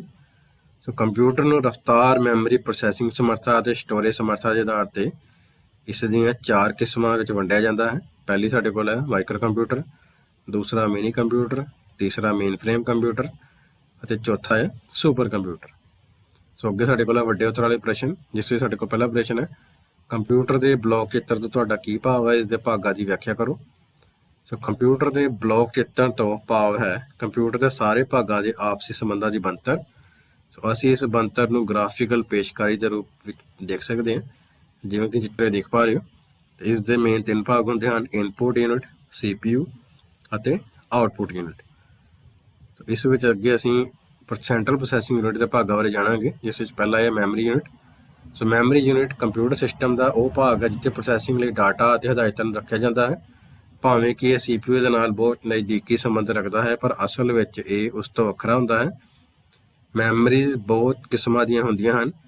ਹਰੇਕ ਕਿਸਮ ਦੀ ਮੈਮਰੀ ਇੱਕ ਵੱਖਰਾ ਕੰਮ ਕਰਦੀ ਹੈ। ਉਹਨਾਂ ਦਾ ਆਕਾਰ, ਸਟੋਰੇਜ ਸਮਰੱਥਾ, ਕੰਮ ਕਰਨ ਦਾ ਤਰੀਕਾ ਅਤੇ ਰਫ਼ਤਾਰ ਵੱਖ-ਵੱਖ ਹੁੰਦੀਆਂ ਹਨ। ਦੂਸਰਾ CPU ਦਾ ਭਾਗ ਹੈ ਕੰਟਰੋਲ ਯੂਨਿਟ। ਕੰਟਰੋਲ ਯੂਨਿਟ ਨੂੰ ਨਿਯੰਤਰਣ ਪ੍ਰਣਾਲੀ, ਕੇਂਦਰੀ ਕੰਟਰੋਲਰ ਜਾਂ ਕੰਪਿਊਟਰ ਦਾ ਦਿਮਾਗ ਵੀ ਕਿਹਾ ਜਾਂਦਾ ਹੈ। ਇਹ ਕੰਪਿਊਟਰ ਸਿਸਟਮ ਦੇ ਵੱਖਰੇ-ਵੱਖਰੇ ਉਪਕਰਨਾਂ ਨੂੰ ਦਿਸ਼ਾ ਨਿਰਦੇਸ਼ ਦਿੰਦਾ ਹੈ, ਜਿਵੇਂ ਕਿ ਇਨਪੁਟ ਪ੍ਰਾਪਤ ਕਰਨਾ, ਪ੍ਰੋਸੈਸਿੰਗ ਲਈ ਡਾਟਾ ਨੂੰ ਸਟੋਰ ਕਰਨ ਦੀ ਹਦਾਇਤ ਦੇਣਾ ਅਤੇ ਨਤੀਜੇ ਪੈਦਾ ਕਰਨਾ। ਇਹ ਕਿਸੇ ਪ੍ਰੋਗਰਾਮ ਵਿੱਚ ਹਦਾਇਤਾਂ ਨੂੰ ਇੱਕ-ਇੱਕ ਕਰਕੇ ਪੜ੍ਹਦਾ ਹੈ, ਉਸ ਦਾ ਅਨੁਵਾਦ ਕਰਦਾ ਹੈ ਅਤੇ ਇੱਕ ਲੜੀ ਅਨੁਸਾਰ ਕੰਪਿਊਟਰ ਸਿਸਟਮ ਦੇ ਦੂਜੇ ਭਾਗਾਂ ਨੂੰ ਕੰਟਰੋਲ ਕਰਦਾ ਹੈ। ਅੱਗੇ ਤੀਸਰਾ ਭਾਗ ਹੈ ਅਰਥਮੈਟਿਕ ਅਤੇ ਲੌਜਿਕ ਯੂਨਿਟ। ਇਹ ਯੂਨਿਟ ਅੰਕ ਗਣਿਤ ਅਤੇ ਲੌਜੀਕਲ ਕੰਮ ਕਰਦਾ ਹੈ। ਸੋ ALU ਨੂੰ ਕੰਪਿਊਟਰ ਸਿਸਟਮ ਦੇ ਸੈਂਟਰਲ ਪ੍ਰੋਸੈਸਿੰਗ ਯੂਨਿਟ ਦਾ ਬਿਲਡਿੰਗ ਬਲਾਕ ਵੀ ਕਿਹਾ ਜਾਂਦਾ ਹੈ, ਕਿਉਂਕਿ ਇਸ ਬਲਾਕ ਵਿੱਚ ਹਦਾਇਤਾਂ ਦਾ ਪਾਲਣ ਹੁੰਦਾ ਹੈ। ਡਿਜੀਟਲ ਕੰਪਿਊਟਰ ਵਿੱਚ ਬਹੁਤ ਸਾਰੇ ਕੰਮ ਤਰਕ ਦੇ ਆਧਾਰ ਤੇ ਕੀਤੇ ਜਾਂਦੇ ਹਨ ਅਤੇ ਪ੍ਰੋਸੈਸ ਕਰਨ ਲਈ ਬਹੁਤ ਸਾਰੀਆਂ ਗਣਨਾਵਾਂ ਨਾਲ ਸੰਬੰਧਿਤ ਹੁੰਦੇ ਹਨ। ਸੋ ਅੱਗੇ ਸਾਡੇ ਕੋਲ ਦੂਸਰਾ ਪ੍ਰਸ਼ਨ ਹੈ, ਕੰਪਿਊਟਰ ਕਿਵੇਂ ਕੰਮ ਕਰਦਾ ਹੈ? ਇਸ ਦੇ ਭਾਗਾਂ ਦੀ ਵਿਆਖਿਆ ਕਰੋ। ਸੋ ਕੰਪਿਊਟਰ ਵਿੱਚ ਪ੍ਰੋਸੈਸਿੰਗ ਕਰਨ ਦਾ ਕ੍ਰਮ ਕੰਪਿਊਟਰ ਦਾ ਪ੍ਰੋਸੈਸਿੰਗ ਚੱਕਰ ਰਖਵਾਉਂਦਾ ਹੈ। ਸੋ ਕੰਪਿਊਟਰ ਪ੍ਰੋਸੈਸਿੰਗ ਨੂੰ 3 ਵੱਖ-ਵੱਖ ਭਾਗਾਂ ਵਿੱਚ ਦਰਸਾ ਸਕਦੇ ਹਾਂ, ਜਿਸ ਵਿੱਚ ਸਾਡੇ ਕੋਲ ਪਹਿਲਾ ਹੈ ਇਨਪੁਟ, ਦੂਸਰਾ ਪ੍ਰੋਸੈਸ ਅਤੇ ਤੀਸਰਾ ਹੈ ਆਊਟਪੁੱਟ। ਪਹਿਲਾਂ ਅਸੀਂ ਇਨਪੁਟ ਬਾਰੇ ਜਾਣਾਂਗੇ। ਇਨਪੁਟ ਕੰਪਿਊਟਰ ਦੇ ਪ੍ਰੋਸੈਸਿੰਗ ਚੱਕਰ ਦਾ ਇਹ ਭਾਗ ਡਾਟਾ ਅਤੇ ਹਦਾਇਤਾਂ ਨੂੰ ਕੰਪਿਊਟਰ ਦੁਆਰਾ ਪ੍ਰਾਪਤ ਕਰਨ ਨਾਲ ਸੰਬੰਧਿਤ ਹੁੰਦਾ ਹੈ। ਕੰਪਿਊਟਰ ਸਿਸਟਮ ਵਿੱਚ ਬਹੁਤ ਸਾਰੀਆਂ ਹਦਾਇਤਾਂ ਬਿਜਲੀ ਸਿਗਨਲ ਦੇ ਰੂਪ ਵਿੱਚ ਹੀ ਪ੍ਰੋਸੈਸ ਹੁੰਦੀਆਂ ਹਨ। ਇਸ ਤਰ੍ਹਾਂ ਦੀ ਤਬਦੀਲੀ ਇਨਪੁਟ ਉਪਕਰਨਾਂ ਰਾਹੀਂ ਕੀਤੀ ਜਾਂਦੀ ਹੈ। ਦੂਸਰਾ ਭਾਗ ਹੈ ਪ੍ਰੋਸੈਸਿੰਗ। ਇਨਪੁਟ ਕੀਤੀਆਂ ਗਈਆਂ ਹਦਾਇਤਾਂ ਨੂੰ ਦਿੱਤੇ ਗਏ ਡਾਟਾ ਉੱਪਰ ਲਾਗੂ ਕਰਨ ਨੂੰ ਪ੍ਰੋਸੈਸਿੰਗ ਕਿਹਾ ਜਾਂਦਾ ਹੈ। ਇਹ ਕੰਪਿਊਟਰ ਰਾਹੀਂ ਕੀਤਾ ਜਾਣ ਵਾਲਾ ਮੁੱਖ ਕਾਰਜ ਹੁੰਦਾ ਹੈ। ਪ੍ਰੋਸੈਸਿੰਗ ਦੌਰਾਨ ਬਹੁਤ ਸਾਰੇ ਗਣਿਤਿਕ ਅਤੇ ਤਾਰਕਿਕ ਕੰਮ ਹੁੰਦੇ ਹਨ। ਇਹ ਕੰਮ ਕੰਪਿਊਟਰ ਵਿੱਚ ਲੱਗੇ ਮਾਈਕਰੋ ਪ੍ਰੋਸੈਸਰ ਰਾਹੀਂ ਕੀਤਾ ਜਾਂਦਾ ਹੈ। ਤੀਸਰਾ ਸਾਡੇ ਕੋਲ ਭਾਗ ਹੈ ਆਊਟਪੁੱਟ। ਪ੍ਰੋਸੈਸਿੰਗ ਦੇ ਪੂਰਾ ਹੋ ਜਾਣ ਤੋਂ ਬਾਅਦ ਪੈਦਾ ਹੋਇਆ ਨਤੀਜਾ ਆਊਟਪੁੱਟ ਯੂਨਿਟ ਰਾਹੀਂ ਯੂਜ਼ਰ ਨੂੰ ਦਿੱਤਾ ਜਾਂਦਾ ਹੈ। ਆਊਟਪੁੱਟ ਮੰਤਵ ਲਈ ਵਰਤੇ ਜਾਣ ਵਾਲੇ ਉਪਕਰਨ ਨਤੀਜੇ ਨੂੰ ਬਿਜਲੀ ਦੇ ਸਿਗਨਲ ਤੋਂ ਮਨੁੱਖ ਰਾਹੀਂ ਸਮਝੀ ਜਾ ਸਕਣ ਵਾਲੀ ਕਿਸਮ ਵਿੱਚ ਤਬਦੀਲ ਕਰਦੇ ਹਨ। ਅੱਗੇ ਹੁਣ ਅਸੀਂ ਕੰਪਿਊਟਰ ਦੇ ਬੁਨਿਆਦੀ ਕੰਮ ਪਾਠ ਦਾ ਅਭਿਆਸ ਕਰ ਲੈਂਦੇ ਹਾਂ, ਜਿਸ ਵਿੱਚ ਸਭ ਤੋਂ ਪਹਿਲਾਂ ਸਾਡੇ ਕੋਲ ਸਹੀ ਉੱਤਰ ਦੀ ਚੋਣ ਕਰੋ। ਜਿਸ ਵਿੱਚ ਸਾਡੇ ਕੋਲ ਪਹਿਲਾ ਪੁਆਇੰਟ ਹੈ ਕੰਪਿਊਟਰ ਉੱਪਰ ਲੌਗਇਨ ਤੋਂ ਬਾਅਦ ਦਿਖਾਈ ਦੇਣ ਵਾਲੀ ਸਕਰੀਨ ਨੂੰ ਕੀ ਕਿਹਾ ਜਾਂਦਾ ਹੈ? ਜਿਹਦੇ ਸਾਡੇ ਕੋਲ ਆਪਸ਼ਨ ਹੈ ਸਟਾਰਟ ਮੈਨੂ, ਡੈਸਕਟਾਪ, ਟਾਸਕਬਾਰ ਜਾਂ ਇਹਨਾਂ ਵਿੱਚ ਕੋਈ ਨਹੀਂ। ਸਾਡੇ ਕੋਲ ਇਸ ਦਾ ਸਹੀ ਉੱਤਰ ਹੈ ਕੰਪਿਊਟਰ ਉੱਪਰ ਲੌਗਇਨ ਤੋਂ ਬਾਅਦ ਦਿਖਾਈ ਦੇਣ ਵਾਲੀ ਪਹਿਲੀ ਸਕਰੀਨ ਨੂੰ ਡੈਸਕਟਾਪ ਕਿਹਾ ਜਾਂਦਾ ਹੈ। ਦੂਸਰਾ ਸਾਡੇ ਕੋਲ ਪੁਆਇੰਟ ਹੈ ਡਿਲੀਟ ਕੀਤੀਆਂ ਹੋਈਆਂ ਫਾਈਲਾਂ ਕਿਸ ਵਿੱਚੋਂ ਪ੍ਰਾਪਤ ਕੀਤੀਆਂ ਜਾ ਸਕਦੀਆਂ ਹਨ? ਜਿਹਦੇ ਸਾਡੇ ਕੋਲ ਆਪਸ਼ਨ ਹੈ ਮਾਈ ਕੰਪਿਊਟਰ, ਨੈਟਵਰਕ, ਰੀਸਾਈਕਲ ਬਿਨ, ਲਾਸਟ ਹੈ ਉਪਰੋਕਤ ਸਾਰੇ। ਸੋ ਡਿਲੀਟ ਕੀਤੀਆਂ ਹੋਈਆਂ ਫਾਈਲਾਂ ਸਾਨੂੰ ਹਮੇਸ਼ਾ ਰੀਸਾਈਕਲ ਬਿਨ ਵਿੱਚੋਂ ਪ੍ਰਾਪਤ ਹੁੰਦੀਆਂ ਹਨ। ਅਗਲੇ ਸਾਡੇ ਕੋਲ ਤੀਸਰਾ ਪੁਆਇੰਟ ਹੈ ਵਿੰਡੋ ਦਾ ਕਿਹੜਾ ਭਾਗ ਸਕਰੀਨ ਤੇ ਹਰ ਸਮੇਂ ਨਜ਼ਰ ਆਉਂਦਾ ਰਹਿੰਦਾ ਹੈ ਜਦੋਂ ਅਸੀਂ ਹੋਰ ਐਪਲੀਕੇਸ਼ਨਾਂ ਦੀ ਵਰਤੋਂ ਕਰ ਰਹੇ ਹੁੰਦੇ ਹਾਂ? ਸਾਡੇ ਕੋਲ ਜੋ ਆਪਸ਼ਨ ਹੈ ਰੀਸਾਈਕਲ ਬਿਨ, ਡੈਸਕਟਾਪ, ਟਾਸਕਬਾਰ ਜਾਂ ਇਹਨਾਂ ਵਿੱਚੋਂ ਕੋਈ ਨਹੀਂ। ਸਾਡੇ ਕੋਲ ਸਹੀ ਉੱਤਰ ਹੈ ਵਿੰਡੋ ਦਾ ਜਿਹੜਾ ਟਾਸਕਬਾਰ ਹੈ ਉਹ ਸਕਰੀਨ ਤੇ ਹਰ ਸਮੇਂ ਨਜ਼ਰ ਆਉਂਦਾ ਰਹਿੰਦਾ ਜਦੋਂ ਅਸੀਂ ਹੋਰ ਐਪਲੀਕੇਸ਼ਨਾਂ ਦੀ ਵਰਤੋਂ ਕਰ ਰਹੇ ਹੁੰਦੇ ਹਾਂ। ਚੌਥਾ ਸਾਡੇ ਕੋਲ ਪੁਆਇੰਟ ਹੈ ਕਿਹੜੀ ਆਪਰੇਟਿੰਗ ਸਿਸਟਮ ਦੀ ਉਦਾਹਰਣ ਹੈ? ਸਾਡੇ ਕੋਲ ਇਸਦੇ ਆਪਸ਼ਨ ਹੈ ਵਿੰਡੋ, ਐਂਡਰੋਇਡ, ਡੌਸ ਜਾਂ ਉਪਰੋਕਤ ਸਾਰੇ। ਸਾਡੇ ਕੋਲ ਸਹੀ ਉੱਤਰ ਹੈ ਇਹ ਉਪਰੋਕਤ ਸਾਰੇ ਸਾਡੇ ਕੋਲ ਆਪਰੇਟਿੰਗ ਸਿਸਟਮ ਦੀ ਉਦਾਹਰਣ ਹਨ। ਪੰਜਵਾਂ ਸਾਡੇ ਕੋਲ ਪੁਆਇੰਟ ਹੈ ਕਿਸੇ ਵੀ ਫਾਈਲ ਨੂੰ ਖੋਲ੍ਹਣ ਲਈ ਅਸੀਂ ਕਿਸ ਤੇ ਡਬਲ ਕਲਿੱਕ ਕਰ ਸਕਦੇ ਹਾਂ? ਸਾਡੇ ਕੋਲ ਇਸਦੇ ਆਪਸ਼ਨ ਹੈ ਸੰਬੰਧਿਤ ਫਾਈਲ ਜਾਂ ਫਾਈਲ ਦਾ ਸ਼ਾਰਟਕਟ ਜਾਂ ਦੋਵੇਂ ਊੜਾ ਅਤੇ ਐੜਾ ਆਪਸ਼ਨ ਜਾਂ ਇਹਨਾਂ ਵਿੱਚੋਂ ਕੋਈ ਨਹੀਂ। ਸਾਡੇ ਕੋਲ ਇਸਦਾ ਸਹੀ ਉੱਤਰ ਹੈ ਕਿਸੇ ਵੀ ਫਾਈਲ ਨੂੰ ਖੋਲ੍ਹਣ ਲਈ ਅਸੀਂ ਦੋਵੇਂ ਊੜੇ ਅਤੇ ਐੜੇ 'ਤੇ ਕਲਿੱਕ ਕਰ ਸਕਦੇ ਹਾਂ। ਅੱਗੇ ਸਾਡੇ ਕੋਲ ਛੋਟੇ ਉੱਤਰ ਵਾਲੇ ਪ੍ਰਸ਼ਨ। ਸਾਡੇ ਕੋਲ ਪਹਿਲਾ ਪ੍ਰਸ਼ਨ ਹੈ ਕਿਸੇ 3 ਵਿੰਡੋ ਐਪਲੀਕੇਸ਼ਨ ਦਾ ਨਾਮ ਲਿਖੋ। ਸਾਡੇ ਕੋਲ ਜਿਹੜੀ 3 ਵਿੰਡੋ ਐਪਲੀਕੇਸ਼ਨ ਨੇ ਜਿਸ ਵਿੱਚ ਸਾਡੇ ਕੋਲ ਪਹਿਲੀ ਹੈ ਨੋਟਪੈਡ, ਦੂਸਰਾ ਵਰਡਪੈਡ, ਤੀਸਰਾ ਪੇਂਟ, ਚੌਥਾ ਕੈਲਕੂਲੇਟਰ। ਅਗਲਾ ਸਾਡੇ ਕੋਲ ਦੂਸਰਾ ਪ੍ਰਸ਼ਨ ਹੈ ਕਿਸੇ 3 ਆਈਕਨ ਦੇ ਨਾਂ ਲਿਖੋ। 3 ਆਈਕਨ ਦੇ ਵਿੱਚ ਸਾਡੇ ਕੋਲ ਪਹਿਲਾ ਨਾਮ ਹੈ ਮਾਈ ਕੰਪਿਊਟਰ, ਦੂਸਰਾ ਨੈਟਵਰਕ, ਤੀਸਰਾ ਰੀਸਾਈਕਲ ਬਿਨ, ਚੌਥਾ ਯੂਜ਼ਰ ਫਾਈਲਸ। ਤੀਸਰਾ ਸਾਡੇ ਕੋਲ ਪ੍ਰਸ਼ਨ ਹੈ ਡੈਸਕਟਾਪ ਦੇ ਭਾਗਾਂ ਦੇ ਨਾਂ ਲਿਖੋ। ਸੋ ਡੈਸਕਟਾਪ ਦੇ ਭਾਗਾਂ ਦੇ ਨਾਮ ਵਿੱਚ ਸਭ ਤੋਂ ਪਹਿਲਾਂ ਸਾਡੇ ਕੋਲ ਭਾਗ ਹੈ ਆਈਕਨ, ਦੂਸਰਾ ਸ਼ਾਰਟਕਟ, ਤੀਸਰਾ ਵਾਲਪੇਪਰ ਅਤੇ ਚੌਥਾ ਟਾਸਕਬਾਰ। ਉਸ ਤੋਂ ਬਾਅਦ ਸਾਡੇ ਕੋਲ ਚੌਥਾ ਪ੍ਰਸ਼ਨ ਹੈ ਡੈਸਕਟਾਪ ਕੀ ਹੁੰਦਾ ਹੈ? ਸੋ ਲੌਗਇਨ ਪ੍ਰਕਿਰਿਆ ਪੂਰੀ ਹੋਣ ਤੋਂ ਬਾਅਦ ਸਭ ਤੋਂ ਪਹਿਲਾਂ ਨਜ਼ਰ ਆਉਣ ਵਾਲੀ ਮੁੱਢਲੀ ਸਕਰੀਨ ਨੂੰ ਡੈਸਕਟਾਪ ਕਿਹਾ ਜਾਂਦਾ ਹੈ। ਇਸ ਨੂੰ ਕੰਪਿਊਟਰ ਦਾ ਮੁੱਢਲਾ ਕੰਟਰੋਲਰ ਵੀ ਕਹਿ ਸਕਦੇ ਹਾਂ। ਡੈਸਕਟਾਪ ਦੀ ਸਕਰੀਨ ਦੀ ਮਦਦ ਨਾਲ ਕੋਈ ਵੀ ਐਪਲੀਕੇਸ਼ਨ ਜਾਂ ਪ੍ਰੋਗਰਾਮ ਚਲਾਇਆ ਜਾ ਸਕਦਾ ਹੈ ਜਾਂ ਕੋਈ ਹੋਰ ਲੋੜ ਅਨੁਸਾਰ ਕੰਮ ਕੀਤੇ ਜਾ ਸਕਦੇ ਹਨ। ਅੱਗੇ ਸਾਡੇ ਕੋਲ ਵੱਡੇ ਉੱਤਰ ਵਾਲੇ ਪ੍ਰਸ਼ਨ ਹੈ। ਇਸ ਵਿੱਚ ਪਹਿਲਾ ਪ੍ਰਸ਼ਨ ਹੈ ਆਪਰੇਟਿੰਗ ਸਿਸਟਮ ਕੀ ਹੈ? ਵੱਖ-ਵੱਖ ਆਪਰੇਟਿੰਗ ਸਿਸਟਮ ਦੀ ਉਦਾਹਰਣ ਸਹਿਤ ਵਿਆਖਿਆ ਕਰੋ। ਸੋ ਆਪਰੇਟਿੰਗ ਸਿਸਟਮ ਕੰਪਿਊਟਰ ਯੂਜ਼ਰ ਅਤੇ ਕੰਪਿਊਟਰ ਹਾਰਡਵੇਅਰ ਦੇ ਵਿਚਕਾਰ ਇੱਕ ਇੰਟਰਫੇਸ ਪ੍ਰਦਾਨ ਕਰਦਾ ਹੈ ਅਤੇ ਕੰਪਿਊਟਰ ਦੇ ਸਾਰੇ ਅੰਦਰੂਨੀ ਕਾਰਜਾਂ ਨੂੰ ਨਿਯੰਤਰਿਤ ਕਰਕੇ ਕੰਪਿਊਟਰ ਹਾਰਡਵੇਅਰ ਨੂੰ ਵਰਤੋਂਯੋਗ ਬਣਾਉਂਦਾ ਹੈ। ਸਾਰੇ ਹੀ ਉਪਕਰਨ ਜਿਵੇਂ ਕਿ ਮੋਬਾਈਲ ਫੋਨ, ਟੈਬਲੇਟ, ਆਈਪੈਡ ਵਿੱਚ ਵੀ ਆਪਰੇਟਿੰਗ ਸਿਸਟਮ ਦੀ ਵਰਤੋਂ ਕੀਤੀ ਜਾਂਦੀ ਹੈ ਅਤੇ ਇਸ ਦੇ ਰਾਹੀਂ ਲੋੜੀਂਦੇ ਕੰਮ ਕੀਤੇ ਜਾਂਦੇ ਹਨ। ਸੋ ਆਪਰੇਟਿੰਗ ਸਿਸਟਮ ਦੀਆਂ ਮੁੱਖ ਉਦਾਹਰਨਾਂ ਸਾਡੇ ਕੋਲ ਹੈ ਵਿੰਡੋ, ਮੈਕਨਟੋਸ਼, ਲਾਈਨੈਕਸ, ਡੌਸ, ਐਂਡਰੋਇਡ, ਸਿੰਬੀਅਨ ਆਦਿ। ਸਭ ਤੋਂ ਪਹਿਲਾਂ ਅਸੀਂ ਵਿੰਡੋ ਬਾਰੇ ਜਾਣ ਲੈਣੇ। ਸੋ ਵਿੰਡੋ ਆਪਰੇਟਿੰਗ ਸਿਸਟਮ ਨੂੰ ਮਾਈਕਰੋਸਾਫਟ ਕੰਪਨੀ ਵੱਲੋਂ ਤਿਆਰ ਕੀਤਾ ਗਿਆ ਹੈ ਅਤੇ ਇਹ ਇੱਕ ਗ੍ਰਾਫਿਕਲ ਯੂਜ਼ਰ ਇੰਟਰਫੇਸ ਮੁਹੱਈਆ ਕਰਾਉਂਦਾ ਹੈ। ਇਸ ਇੰਟਰਫੇਸ ਨੂੰ ਮਾਊਸ ਦੀ ਵਰਤੋਂ ਨਾਲ ਆਸਾਨੀ ਨਾਲ ਵਰਤਿਆ ਜਾ ਸਕਦਾ ਹੈ। ਜਦੋਂ ਵੀ ਅਸੀਂ ਵਿੰਡੋ ਆਪਰੇਟਿੰਗ ਸਿਸਟਮ ਵਿੱਚ ਕਿਸੇ ਵੀ ਫਾਈਲ ਜਾਂ ਪ੍ਰੋਗਰਾਮ 'ਤੇ ਕਲਿੱਕ ਕਰਦੇ ਹਾਂ ਤਾਂ ਇਹ ਪ੍ਰੋਗਰਾਮ ਇੱਕ ਵੱਖਰੇ ਫਰੇਮ ਵਿੱਚ ਖੁੱਲ੍ਹਦਾ ਹੈ ਜੋ ਕਿ ਖਿੜਕੀ ਵਾਂਗ ਨਜ਼ਰ ਆਉਂਦਾ ਹੈ। ਇਸ ਕਰਕੇ ਹੀ ਇਸ ਨੂੰ ਵਿੰਡੋ ਦਾ ਨਾਂ ਦਿੱਤਾ ਗਿਆ ਹੈ। ਸੋ ਵਿੰਡੋ ਆਪਰੇਟਿੰਗ ਸਿਸਟਮ ਦੀਆਂ ਵੱਖ-ਵੱਖ ਕਿਸਮਾਂ ਨੇ ਜਿਵੇਂ window XP, window 95, window 98, window NT, window 7, window 10, window 8 ਆਦਿ ਹਨ। ਇਸ ਦੀ ਦੂਸਰੀ ਕਿਸਮ ਹੈ ਸਾਡੇ ਕੋਲ ਡੌਸ। ਸੋ ਡੌਸ ਦਾ ਪੂਰਾ ਨਾਮ ਡਿਸਕ ਆਪਰੇਟਿੰਗ ਸਿਸਟਮ ਹੈ। ਡੌਸ ਨੂੰ ਵੀ ਮਾਈਕਰੋਸਾਫਟ ਕੰਪਨੀ ਵੱਲੋਂ ਤਿਆਰ ਕੀਤਾ ਗਿਆ ਹੈ। ਡੌਸ ਆਪਰੇਟਿੰਗ ਸਿਸਟਮ ਕੰਪਿਊਟਰ 'ਤੇ ਕੰਮ ਕਰਨ ਲਈ ਕਰੈਕਟਰ ਯੂਜ਼ਰ ਇੰਟਰਫੇਸ ਮੁਹੱਈਆ ਕਰਾਉਂਦਾ ਹੈ। ਇਹ ਪੁਰਾਣਾ ਆਪਰੇਟਿੰਗ ਸਿਸਟਮ ਹੈ ਅਤੇ ਇਸ ਦੀ ਵਰਤੋਂ ਉਸ ਸਮੇਂ ਕੀਤੀ ਜਾਂਦੀ ਸੀ ਜਦੋਂ ਕੰਪਿਊਟਰ ਜ਼ਿਆਦਾ ਸ਼ਕਤੀਸ਼ਾਲੀ ਨਹੀਂ ਹੁੰਦੇ ਸਨ। ਇਹ ਆਪਰੇਟਿੰਗ ਸਿਸਟਮ ਘੱਟ ਮੈਮਰੀ ਅਤੇ ਧੀਮੀ ਰਫ਼ਤਾਰ ਵਾਲੇ ਹਾਰਡਵੇਅਰ ਉੱਪਰ ਵੀ ਚੱਲਣਯੋਗ ਹੁੰਦੇ ਹਨ ਅਤੇ ਇਹਨਾਂ ਨੂੰ ਵਰਤਣਾ ਬਹੁਤ ਔਖਾ ਹੁੰਦਾ ਹੈ। ਸੋ ਐਂਡਰੋਇਡ, ਅਗਲਾ ਸਾਡੇ ਕੋਲ ਹੈ ਐਂਡਰੋਇਡ। ਐਂਡਰੋਇਡ ਆਪਰੇਟਿੰਗ ਸਿਸਟਮ ਇੱਕ ਮੋਬਾਈਲ ਆਧਾਰਿਤ ਆਪਰੇਟਿੰਗ ਸਿਸਟਮ ਹੈ ਜਿਸ ਨੂੰ ਗੂਗਲ ਕੰਪਨੀ ਵੱਲੋਂ ਤਿਆਰ ਕੀਤਾ ਗਿਆ ਹੈ। ਐਂਡਰੋਇਡ ਆਪਰੇਟਿੰਗ ਸਿਸਟਮ ਨੂੰ ਜ਼ਿਆਦਾਤਰ ਟੱਚ ਸਕਰੀਨ ਵਾਲੇ ਉਪਕਰਨ ਜਿਵੇਂ ਕਿ ਮੋਬਾਈਲ ਫੋਨ ਅਤੇ ਟੈਬਲੇਟ ਵਿੱਚ ਵਰਤਿਆ ਜਾਂਦਾ ਹੈ। ਐਂਡਰੋਇਡ ਆਪਰੇਟਿੰਗ ਸਿਸਟਮ ਸਾਨੂੰ ਉਂਗਲ ਨਾਲ ਚੱਲਣ ਵਾਲਾ ਇੰਟਰਫੇਸ ਮੁਹੱਈਆ ਕਰਵਾਉਂਦੇ ਹਨ ਜਿਸ ਦੇ ਵਿੱਚ ਮੁੱਖ ਕੰਮ ਸਕਰੀਨ ਦੇ ਵਿਊ ਦਾ ਆਕਾਰ ਛੋਟਾ ਵੱਡਾ ਕਰਨਾ, ਖਿਸਕਾਉਣਾ ਅਤੇ ਕਲਿੱਕ ਕਰਨਾ ਸ਼ਾਮਲ ਹਨ। ਐਂਡਰੋਇਡ ਆਪਰੇਟਿੰਗ ਸਿਸਟਮ ਦੀ ਵਰਤੋਂ ਅੱਜ ਕੱਲ੍ਹ ਟੈਲੀਵਿਜ਼ਨ, ਕਾਰਾਂ ਅਤੇ ਗੁੱਟ 'ਤੇ ਬੰਨੀ ਜਾਣ ਵਾਲੀਆਂ ਘੜੀਆਂ ਵਿੱਚ ਹੁੰਦੀ ਹੈ। ਅੱਗੇ ਸਾਡੇ ਕੋਲ ਦੂਸਰਾ ਪ੍ਰਸ਼ਨ ਹੈ, ਟਾਸਕ ਬਾਰ ਕੀ ਹੈ ਅਤੇ ਇਸ ਦੇ ਵੱਖ-ਵੱਖ ਕੰਮਾਂ ਬਾਰੇ ਜਾਣਕਾਰੀ ਦਿਓ।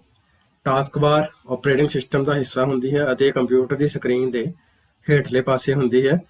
ਟਾਸਕ ਬਾਰ ਸਾਨੂੰ ਸਟਾਰਟ ਬਟਨ ਦੀ ਵਰਤੋਂ ਨਾਲ ਕੋਈ ਵੀ ਪ੍ਰੋਗਰਾਮ ਚਲਾਉਣ ਵਿੱਚ ਸਾਡੀ ਮਦਦ ਕਰਦੀ ਹੈ ਅਤੇ ਕਿਸੇ ਵੀ ਪ੍ਰੋਗਰਾਮ ਦੀ ਵਰਤੋਂ ਸਮੇਂ ਇਹ ਬਾਰ ਹਮੇਸ਼ਾ ਨਜ਼ਰ ਆਉਂਦੀ ਰਹਿੰਦੀ ਹੈ। ਟਾਸਕ ਬਾਰ ਦੇ ਸੱਜੇ ਪਾਸੇ ਵਾਲੀ ਖਾਲੀ ਥਾਂ ਨੂੰ ਨੋਟੀਫਿਕੇਸ਼ਨ ਏਰੀਆ ਕਹਿੰਦੇ ਨੇ ਅਤੇ ਇਸ ਦੀ ਵਰਤੋਂ ਸਮਾਂ ਅਤੇ ਮਿਤੀ ਅਤੇ ਪਿਛਲੀਆਂ ਸਕਰੀਨਾਂ 'ਤੇ ਚੱਲ ਰਹੇ ਪ੍ਰੋਗਰਾਮ ਆਦਿ ਦੇਖਣ ਲਈ ਕਰਦੇ ਹਾਂ। ਹੁਣ ਅੱਗੇ ਅਸੀਂ ਟਾਸਕ ਬਾਰ ਦੇ ਵੱਖ-ਵੱਖ ਕੰਮਾਂ ਬਾਰੇ ਜਾਣ ਲੈਣੇ, ਜਿਸ ਵਿੱਚ ਸਾਡੇ ਕੋਲ ਪਹਿਲਾ ਆ ਸਟਾਰਟ ਬਟਨ। ਸਟਾਰਟ ਬਟਨ ਦੀ ਵਰਤੋਂ ਨਾਲ ਅਸੀਂ ਕੋਈ ਵੀ ਐਪਲੀਕੇਸ਼ਨ ਜਾਂ ਪ੍ਰੋਗਰਾਮ ਸਟਾਰਟ ਕਰ ਸਕਦੇ ਹਾਂ। ਇਹ ਟਾਸਕ ਬਾਰ ਦੇ ਖੱਬੇ ਪਾਸੇ ਸਭ ਤੋਂ ਪਹਿਲਾ ਬਟਨ ਹੁੰਦਾ ਹੈ। ਦੂਸਰਾ ਪੁਆਇੰਟ ਹੈ ਕੁਇਕ ਲਾਂਚ ਬਾਰ। ਇਹ ਭਾਗ ਸਾਨੂੰ ਕੋਈ ਵੀ ਪ੍ਰੋਗਰਾਮ ਨੂੰ ਸਟਾਰਟ ਬਟਨ ਬਿਨਾਂ ਖੋਲ੍ਹੇ ਹੀ ਚਲਾਉਣ ਦੀ ਸੁਵਿਧਾ ਪ੍ਰਦਾਨ ਕਰਦਾ ਹੈ। ਤੀਸਰਾ ਹੈ ਸਿਸਟਮ ਟਰੇ। ਇਹ ਟਾਸਕ ਬਾਰ ਦੇ ਸੱਜੇ ਪਾਸੇ ਮੌਜੂਦ ਹੁੰਦੀ ਹੈ ਅਤੇ ਇਸ ਵਿੱਚ ਇੱਕ ਛੋਟਾ ਆਈਕਨ ਲੱਗਿਆ ਹੁੰਦਾ ਹੈ ਜੋ ਕਿ ਸਾਨੂੰ ਆਸਾਨੀ ਨਾਲ ਸਿਸਟਮ ਦੇ ਕੰਮ ਜਿਵੇਂ ਫੈਕਸ, ਪ੍ਰਿੰਟਰ, ਮੋਡਮ, ਆਵਾਜ਼ ਆਦਿ ਤੱਕ ਪਹੁੰਚ ਕਰਨ ਵਿੱਚ ਮਦਦ ਕਰਦਾ ਹੈ। ਚੌਥਾ ਹੈ ਨੋਟੀਫਿਕੇਸ਼ਨ ਏਰੀਆ। ਇਹ ਭਾਗ ਸਾਨੂੰ ਕੰਪਿਊਟਰ 'ਤੇ ਵੱਖ-ਵੱਖ ਉਪਕਰਨਾਂ ਦੀ ਸਥਿਤੀ ਬਾਰੇ ਸੁਨੇਹੇ ਦਿੰਦਾ ਹੈ। ਪੰਜਵਾਂ ਹੈ ਕਲੌਕ। ਟਾਸਕ ਬਾਰ ਦੇ ਸੱਜੇ ਪਾਸੇ ਕਲੌਕ ਨਜ਼ਰ ਆਉਂਦੀ ਹੈ ਜਿੱਥੇ ਅਸੀਂ ਮੌਜੂਦਾ ਸਮਾਂ ਅਤੇ ਮਿਤੀ ਦੇਖ ਸਕਦੇ ਹਾਂ ਅਤੇ ਉਸ ਨੂੰ ਬਦਲ ਵੀ ਸਕਦੇ ਹਾਂ। ਲਾਸਟ ਸਾਡੇ ਕੋਲ ਐਕਟਿਵ ਪ੍ਰੋਗਰਾਮ। ਟਾਸਕ ਬਾਰ ਦੇ ਇਸ ਹਿੱਸੇ ਵਿੱਚ ਸਾਰੇ ਹੀ ਚੱਲ ਰਹੇ ਪ੍ਰੋਗਰਾਮ ਨਜ਼ਰ ਆਉਂਦੇ ਹਨ। ਅੱਗੇ ਸਾਡੇ ਕੋਲ ਤੀਸਰਾ ਪ੍ਰਸ਼ਨ ਹੈ, ਆਈਕਨ ਤੋਂ ਤੁਹਾਡਾ ਕੀ ਭਾਵ ਹੈ? ਕਿਸੇ 3 ਡੈਸਕਟਾਪ ਆਈਕਨਾਂ ਦੀ ਵਿਆਖਿਆ ਕਰੋ। ਡੈਸਕਟਾਪ ਦੀ ਸਕਰੀਨ 'ਤੇ ਨਜ਼ਰ ਆਉਣ ਵਾਲੀਆਂ ਛੋਟੀਆਂ-ਛੋਟੀਆਂ ਤਸਵੀਰਾਂ ਨੂੰ ਆਈਕਨ ਕਿਹਾ ਜਾਂਦਾ ਹੈ। ਹਰੇਕ ਆਈਕਨ ਬਟਨ ਦੇ ਰੂਪ ਵਿੱਚ ਦਿਖਾਈ ਦਿੰਦਾ ਹੈ ਜਿਸ ਨੂੰ ਮਾਊਸ ਦੀ ਵਰਤੋਂ ਨਾਲ 2 ਵਾਰ ਜਾਂ ਡਬਲ ਕਲਿੱਕ ਕਰਕੇ ਕਿਸੇ ਵੀ ਫੋਲਡਰ, ਫਾਈਲ ਜਾਂ ਪ੍ਰੋਗਰਾਮ ਤੱਕ ਪਹੁੰਚ ਕਰਨ ਲਈ ਵਰਤਿਆ ਜਾਂਦਾ ਹੈ। ਅਗਲਾ ਸਾਡੇ ਕੋਲ ਆਈਕਨ ਦੀ ਪਹਿਲੀ ਸਾਡੇ ਕੋਲ ਆਪਸ਼ਨ ਹੈ ਮਾਈ ਕੰਪਿਊਟਰ। ਇਹ ਆਈਕਨ ਕੰਪਿਊਟਰ ਸਿਸਟਮ ਵਿੱਚ ਲੱਗੇ ਸਾਰੇ ਉਪਕਰਨ ਜਿਵੇਂ ਹਾਰਡ ਡਿਸਕ, ਡਰਾਈਵ ਵਰਗੇ ਯੋਗ ਉਪਕਰਨ ਅਤੇ ਹੋਰ ਸਾਧਨਾਂ ਤੱਕ ਪਹੁੰਚ ਕਰਨ ਲਈ ਵਰਤਿਆ ਜਾਂਦਾ ਹੈ। ਦੂਸਰਾ ਸਾਡੇ ਕੋਲ ਨੈਟਵਰਕ। ਇਸ ਆਪਸ਼ਨ ਦੀ ਵਰਤੋਂ ਨੈਟਵਰਕ ਦੀ ਕੋਈ ਵੀ ਜਗ੍ਹਾ ਤੱਕ ਪਹੁੰਚ ਕਰਨ ਲਈ ਕੀਤੀ ਜਾਂਦੀ ਹੈ। ਇਸ ਬਟਨ ਦੀ ਵਰਤੋਂ ਉਸ ਸਮੇਂ ਕੀਤੀ ਜਾਂਦੀ ਹੈ ਜਦੋਂ ਲੋਕਲ ਏਰੀਆ ਨੈਟਵਰਕ ਬਣਾਇਆ ਹੋਵੇ ਅਤੇ ਸਾਡਾ ਕੰਪਿਊਟਰ ਉਸ ਨਾਲ ਜੁੜਿਆ ਹੋਵੇ। ਤੀਸਰਾ ਸਾਡੇ ਕੋਲ ਰੀਸਾਈਕਲ ਬਿਨ। ਇਸ ਆਈਕਨ ਦੀ ਵਰਤੋਂ ਸਾਰੀਆਂ ਡਿਲੀਟ ਕੀਤੀਆਂ ਹੋਈਆਂ ਫਾਈਲਾਂ, ਫੋਲਡਰ, ਆਈਕਨ ਆਦਿ ਨੂੰ ਸਟੋਰ ਕਰਨ ਲਈ ਕੀਤੀ ਜਾਂਦੀ ਹੈ। ਰੀਸਾਈਕਲ ਬਿਨ ਘਰਾਂ ਵਿੱਚ ਰੱਖੇ ਹੋਏ ਡਸਟਬਿਨ ਵਾਂਗ ਹੁੰਦੇ ਹਨ ਜਿਨ੍ਹਾਂ ਵਿੱਚ ਕੂੜਾ ਆਦਿ ਰੱਖਿਆ ਜਾਂਦਾ ਹੈ। ਅੱਗੇ ਸਾਡੇ ਕੋਲ ਚੌਥਾ ਪ੍ਰਸ਼ਨ ਹੈ, ਕੰਪਿਊਟਰ ਸਿਸਟਮ ਬੰਦ ਕਰਨ ਦੀਆਂ ਵੱਖ-ਵੱਖ ਆਪਸ਼ਨਾਂ ਦੀ ਵਿਆਖਿਆ ਕਰੋ। ਕੰਪਿਊਟਰ ਸਿਸਟਮ ਨੂੰ ਬੰਦ ਕਰਨ ਦੀ ਪਹਿਲੀ ਆਪਸ਼ਨ ਸਾਡੇ ਕੋਲ ਹੈ ਸਲੀਪ ਮੋਡ। ਇਸ ਆਪਸ਼ਨ ਦੀ ਵਰਤੋਂ ਉਸ ਸਮੇਂ ਕੀਤੀ ਜਾਂਦੀ ਹੈ ਜਦੋਂ ਅਸੀਂ ਕੰਪਿਊਟਰ ਨੂੰ ਕੁਝ ਸਮੇਂ ਲਈ ਵਰਤੋਂ ਵਿੱਚ ਨਹੀਂ ਲਿਆਉਣਾ ਚਾਹੁੰਦੇ ਹਾਂ। ਇਸ ਸਥਿਤੀ ਵਿੱਚ ਮੋਨੀਟਰ ਜਾਂ LCD ਬੰਦ ਹੋ ਜਾਂਦੇ ਹਨ ਅਤੇ ਕੰਪਿਊਟਰ ਦਾ ਅੰਦਰੂਨੀ ਡਾਟਾ ਸੇਵ ਹੋ ਜਾਂਦਾ ਹੈ। ਦੂਸਰਾ ਆਪਸ਼ਨ ਹੈ ਸ਼ਟ ਡਾਊਨ। ਇਸ ਆਪਸ਼ਨ ਦੀ ਵਰਤੋਂ ਉਸ ਸਮੇਂ ਕੀਤੀ ਜਾਂਦੀ ਹੈ ਜਦੋਂ ਸਾਡਾ ਸਾਰਾ ਕੰਮ ਖਤਮ ਹੋ ਜਾਂਦਾ ਹੈ ਅਤੇ ਅਸੀਂ ਕੰਪਿਊਟਰ ਨੂੰ ਬੰਦ ਕਰਨਾ ਚਾਹੁੰਦੇ ਹਾਂ। ਤੀਸਰਾ ਪੁਆਇੰਟ ਹੈ ਲੌਗ ਆਫ। ਹਰੇਕ ਕੰਪਿਊਟਰ ਵਿੱਚ ਇੱਕ ਤੋਂ ਜ਼ਿਆਦਾ ਜਾਂ ਇੱਕ ਤੋਂ ਵੱਧ ਯੂਜ਼ਰ ਅਕਾਊਂਟ ਹੁੰਦੇ ਹਨ ਅਤੇ ਇੱਕ ਯੂਜ਼ਰ ਅਕਾਊਂਟ ਤੋਂ ਦੂਜੇ ਯੂਜ਼ਰ ਅਕਾਊਂਟ ਵਿੱਚ ਦਾਖਲ ਹੋਣ ਲਈ ਅਸੀਂ ਲੌਗ ਆਫ ਆਪਸ਼ਨ ਦੀ ਵਰਤੋਂ ਕਰਦੇ ਹਾਂ। ਚੌਥਾ ਪੁਆਇੰਟ ਹੈ ਰੀਸਟਾਰਟ। ਇਸ ਆਪਸ਼ਨ ਦੀ ਵਰਤੋਂ ਉਸ ਸਮੇਂ ਕੀਤੀ ਜਾਂਦੀ ਹੈ ਜਦੋਂ ਕੰਪਿਊਟਰ ਵਿੱਚ ਕੋਈ ਨਵਾਂ ਪ੍ਰੋਗਰਾਮ ਇੰਸਟਾਲ ਜਾਂ ਲੋਡ ਕੀਤਾ ਜਾਂਦਾ ਹੈ ਜਾਂ ਸਿਸਟਮ ਵਿੱਚ ਕੋਈ ਵੀ ਤਬਦੀਲੀ ਕੀਤੀ ਜਾਂਦੀ ਹੈ। ਬੱਚਿਓ, ਹੁਣ ਅਸੀਂ ਪਾਠ ਨੰਬਰ 4 MS ਪੇਂਟ ਨਾਲ ਜਾਣ ਪਛਾਣ ਪਾਠ ਦਾ ਅਭਿਆਸ ਕਰਾਂਗੇ। ਇਸ ਵਿੱਚ ਸਭ ਤੋਂ ਪਹਿਲਾਂ ਸਾਡੇ ਕੋਲ ਖਾਲੀ ਥਾਂ ਭਰੋ। ਸਾਡੇ ਕੋਲ ਪਹਿਲੀ ਖਾਲੀ ਥਾਂ ਹੈ ਪੇਂਟ ਵਿੰਡੋ ਦੇ ਸਭ ਤੋਂ ਉੱਪਰਲੇ ਪਾਸੇ ਡੈਸ਼ ਬਾਰ ਮੌਜੂਦ ਹੁੰਦੀ ਹੈ। ਸਾਡੇ ਕੋਲ ਜੋ ਆਪਸ਼ਨ ਹੈ ਟਾਈਟਲ ਬਾਰ, ਸਟੇਟਸ ਬਾਰ, ਸਕਰੋਲ ਬਾਰ ਜਾਂ ਉਪਰੋਕਤ ਸਾਰੇ। ਸਾਡੇ ਕੋਲ ਸਹੀ ਉੱਤਰ ਹੈ ਪੇਂਟ ਵਿੰਡੋ ਦੇ ਸਭ ਤੋਂ ਉੱਪਰਲੇ ਪਾਸੇ ਟਾਈਟਲ ਬਾਰ ਮੌਜੂਦ ਹੁੰਦੀ ਹੈ। ਦੂਸਰੀ ਖਾਲੀ ਥਾਂ ਹੈ dash tool bar. Title bar ਵਿੱਚ ਮੌਜੂਦ ਹੁੰਦਾ ਹੈ। ਇਸ ਦੀ ਜਗ੍ਹਾ ਨੂੰ ਰੀਬਨ ਦੇ ਹੇਠਲੇ ਜਾਂ ਉੱਪਰਲੇ ਪਾਸੇ ਬਦਲਿਆ ਜਾ ਸਕਦਾ ਹੈ। ਸਾਡੇ ਕੋਲ ਇਸਦੇ ਆਪਸ਼ਨ ਹੈ ਕੁਇਕ ਐਕਸੈਸ ਬਾਰ, ਦੂਸਰਾ ਸਟੇਟਸ ਬਾਰ, ਤੀਸਰਾ ਸਕਰੋਲ ਬਾਰ, ਚੌਥਾ ਟਾਸਕ ਬਾਰ। ਸਾਡੇ ਕੋਲ ਸਹੀ ਉੱਤਰ ਹੈ quick access tool bar title bar ਵਿੱਚ ਮੌਜੂਦ ਹੁੰਦੀ ਹੈ। ਇਸ ਦੀ ਜਗ੍ਹਾ ਨੂੰ ਰੀਬਨ ਦੇ ਹੇਠਲੇ ਜਾਂ ਉੱਪਰਲੇ ਪਾਸੇ ਬਦਲਿਆ ਜਾ ਸਕਦਾ ਹੈ। ਤੀਸਰੀ ਸਾਡੇ ਕੋਲ ਖਾਲੀ ਥਾਂ ਹੈ ਮੈਨੂ ਬਾਰ ਦੇ ਖੱਬੇ ਪਾਸੇ ਸਭ ਤੋਂ ਪਹਿਲਾਂ ਡੈਸ਼ ਬਟਨ ਹੁੰਦਾ ਹੈ। ਸਾਡੇ ਕੋਲ ਇਸ ਦੇ ਆਪਸ਼ਨ ਹੈ ਪੇਂਟ, ਹੈਲਪ, ਕਲੋਜ਼ ਜਾਂ ਮਿਨੀਮਾਈਜ਼। ਸਾਡੇ ਕੋਲ ਇਸਦਾ ਸਹੀ ਉੱਤਰ ਹੈ ਮੀਨੂ ਬਾਰ ਦੇ ਖੱਬੇ ਪਾਸੇ ਸਭ ਤੋਂ ਪਹਿਲਾਂ ਪੇਂਟ ਬਟਨ ਹੁੰਦਾ ਹੈ। ਉਸ ਤੋਂ ਬਾਅਦ ਸਾਡੇ ਕੋਲ ਚੌਥੀ ਖਾਲੀ ਥਾਂ ਹੈ। ਸਕਰੋਲ ਬਾਰ ਸਕਰੀਨ ਨੂੰ ਘੁਮਾਉਣ ਲਈ ਵਰਤੀ ਜਾਂਦੀ ਹੈ। ਇਹ ਡੈਸ਼ ਤਰ੍ਹਾਂ ਦੀਆਂ ਹੁੰਦੀਆਂ ਹਨ। ਤਾਂ ਸਾਡੇ ਕੋਲ ਇਸ ਦੇ ਆਪਸ਼ਨ ਨੇ 2, 3, 4 ਜਾਂ 5। ਸਾਡੇ ਕੋਲ ਸਹੀ ਉੱਤਰ ਹੈ ਸਕਰੋਲ ਬਾਰ ਸਕਰੀਨ ਨੂੰ ਘੁਮਾਉਣ ਲਈ ਵਰਤੀ ਜਾਂਦੀ ਹੈ। ਇਹ 2 ਤਰ੍ਹਾਂ ਦੀਆਂ ਹੁੰਦੀਆਂ ਹਨ। ਸੋ ਪੰਜਵੀਂ ਸਾਡੇ ਕੋਲ ਖਾਲੀ ਥਾਂ ਹੈ। ਡੈਸ਼ ਆਪਸ਼ਨ ਦੀ ਮਦਦ ਨਾਲ ਅਸੀਂ ਤਸਵੀਰ ਦੀ ਇੱਕ ਹੋਰ ਕਾਪੀ ਕਿਸੇ ਦੂਸਰੀ ਫਾਈਲ ਦੇ ਨਾਂ ਨਾਲ ਸੇਵ ਕਰ ਸਕਦੇ ਹਾਂ। ਸਾਡੇ ਕੋਲ ਜੋ ਆਪਸ਼ਨ ਹੈ ਸੇਵ ਐਜ਼, ਓਪਨ, ਨਿਊ ਜਾਂ ਐਗਜ਼ਿਟ। ਸਾਡੇ ਕੋਲ ਉਹਦਾ ਸਹੀ ਉੱਤਰ ਹੈ ਸੇਵ ਐਜ਼ ਆਪਸ਼ਨ ਦੀ ਮਦਦ ਨਾਲ ਅਸੀਂ ਤਸਵੀਰ ਦੀ ਇੱਕ ਹੋਰ ਕਾਪੀ ਕਿਸੇ ਦੂਸਰੀ ਫਾਈਲ ਦੇ ਨਾਂ ਨਾਲ ਸੇਵ ਕਰ ਸਕਦੇ ਹਾਂ। ਅੱਗੇ ਸਾਡੇ ਕੋਲ ਹੇਠ ਲਿਖੇ ਕੰਮਾਂ ਲਈ ਸ਼ਾਰਟਕਟ ਕੀ ਲਿਖੋ। ਪਹਿਲਾਂ ਸਾਡੇ ਕੋਲ ਨਵੀਂ ਫਾਈਲ ਬਣਾਉਣ ਲਈ ਅਸੀਂ Ctrl+N ਦੀ ਵਰਤੋਂ ਕਰਦੇ ਹਾਂ। ਦੂਸਰਾ ਹੈ ਪਹਿਲਾਂ ਤੋਂ ਬਣੀ ਫਾਈਲ ਨੂੰ ਖੋਲ੍ਹਣ ਲਈ Ctrl+O ਦੀ ਵਰਤੋਂ ਕਰਦੇ ਹਾਂ। ਤੀਸਰਾ ਹੈ ਫਾਈਲ ਨੂੰ ਸੇਵ ਕਰਨ ਲਈ Ctrl+S ਦੀ ਵਰਤੋਂ ਕਰਦੇ ਹਾਂ। ਚੌਥੀ ਸਾਡੇ ਕੋਲ ਸ਼ਾਰਟਕਟ ਕੀ ਹੈ ਫਾਈਲ ਪ੍ਰਿੰਟ ਕਰਨ ਲਈ Ctrl+P ਦੀ ਵਰਤੋਂ ਕੀਤੀ ਜਾਂਦੀ ਹੈ। ਪੰਜਵੀਂ ਸਾਡੇ ਕੋਲ ਹੈ ਅਨਡੂ ਲਈ Ctrl+Z ਅਤੇ ਰੀਡੂ ਲਈ Ctrl+Y ਸ਼ਾਰਟਕਟ ਕੀ ਦੀ ਵਰਤੋਂ ਕੀਤੀ ਜਾਂਦੀ ਹੈ। ਅੱਗੇ ਹੁਣ ਅਸੀਂ ਛੋਟੇ ਉੱਤਰ ਵਾਲੇ ਪ੍ਰਸ਼ਨ ਕਰਾਂਗੇ ਜਿਸ ਵਿੱਚ ਸਾਡੇ ਕੋਲ ਪਹਿਲਾ ਪ੍ਰਸ਼ਨ ਹੈ ਪੇਂਟ ਕੀ ਹੈ। ਸੋ MS ਪੇਂਟ ਇੱਕ ਡਰਾਇੰਗ ਟੂਲ ਹੈ ਜਿਸ ਦੀ ਵਰਤੋਂ ਤਸਵੀਰਾਂ ਬਣਾਉਣ ਜਾਂ ਡਰਾਇੰਗ ਕਰਨ ਲਈ ਕੀਤੀ ਜਾਂਦੀ ਹੈ। ਪੇਂਟ ਵਿੱਚ ਬਣਾਈ ਜਾਣ ਵਾਲੀ ਫਾਈਲ ਨੂੰ ਬਿਟਮੈਪ ਫਾਈਲ ਵੀ ਕਹਿੰਦੇ ਹਨ। ਪੇਂਟ ਵਿੱਚ ਸੇਵ ਕੀਤੀ ਗਈ ਫਾਈਲ ਦੀ ਐਕਸਟੈਂਸ਼ਨ .bmp ਹੁੰਦੀ ਹੈ। ਸੋ BMP ਦਾ ਪੂਰਾ ਨਾਮ ਹੁੰਦਾ ਬਿਟਮੈਪ ਪਿਕਚਰ। ਅੱਗੇ ਸਾਡੇ ਕੋਲ ਦੂਸਰਾ ਪ੍ਰਸ਼ਨ ਹੈ MS ਪੇਂਟ ਨੂੰ ਸ਼ੁਰੂ ਕਿਵੇਂ ਕੀਤਾ ਜਾਂਦਾ ਹੈ। ਸੋ MS ਪੇਂਟ ਨੂੰ ਸ਼ੁਰੂ ਕਰਨ ਦੇ ਸਟੈਪਸ ਸਾਡੇ ਕੋਲ ਸਭ ਤੋਂ ਪਹਿਲਾਂ ਸਟਾਰਟ ਬਟਨ 'ਤੇ ਕਲਿੱਕ ਕਰੋ। ਉਸ ਤੋਂ ਬਾਅਦ ਆਲ ਪ੍ਰੋਗਰਾਮ 'ਤੇ ਕਲਿੱਕ ਕਰੋ। ਤੀਸਰਾ ਐਕਸੈਸਰੀ ਆਪਸ਼ਨ 'ਤੇ ਕਲਿੱਕ ਕਰੋ। ਲਾਸਟ ਸਾਡੇ ਕੋਲ ਪੇਂਟ ਆਪਸ਼ਨ 'ਤੇ ਕਲਿੱਕ ਕਰੋ। ਅੱਗੇ ਤੀਸਰਾ ਪ੍ਰਸ਼ਨ ਸਾਡੇ ਕੋਲ ਪੇਂਟ ਵਿੰਡੋ ਦੇ ਭਾਗਾਂ ਦਾ ਨਾਮ ਲਿਖੋ। ਸੋ ਪੇਂਟ ਵਿੰਡੋ ਦੇ ਕਈ ਭਾਗ ਹੁੰਦੇ ਨੇ ਜਿਸ ਵਿੱਚ ਸਾਡੇ ਕੋਲ ਪਹਿਲਾ ਹੈ ਟਾਈਟਲ ਬਾਰ, ਦੂਸਰਾ ਕੁਇਕ ਐਕਸੈਸ ਟੂਲ ਬਾਰ, ਤੀਸਰਾ ਟੈਬਸ ਅਤੇ ਰਿਬਨ, ਚੌਥਾ ਸਕਰੋਲ ਬਾਰ, ਪੰਜਵਾਂ ਵਰਕ ਏਰੀਆ ਜਾਂ ਡਰਾਇੰਗ ਏਰੀਆ, ਛੇਵਾਂ ਸਟੇਟਸ ਬਾਰ, ਸੱਤਵਾਂ ਜ਼ੂਮ ਸਲਾਈਡਰ। ਅੱਗੇ ਸਾਡੇ ਕੋਲ ਚੌਥਾ ਪ੍ਰਸ਼ਨ ਹੈ ਵਰਕ ਏਰੀਆ ਕੀ ਹੁੰਦਾ ਹੈ। ਸੋ ਵਰਕ ਏਰੀਆ ਨੂੰ ਡਰਾਇੰਗ ਏਰੀਆ ਵੀ ਕਿਹਾ ਜਾਂਦਾ ਹੈ।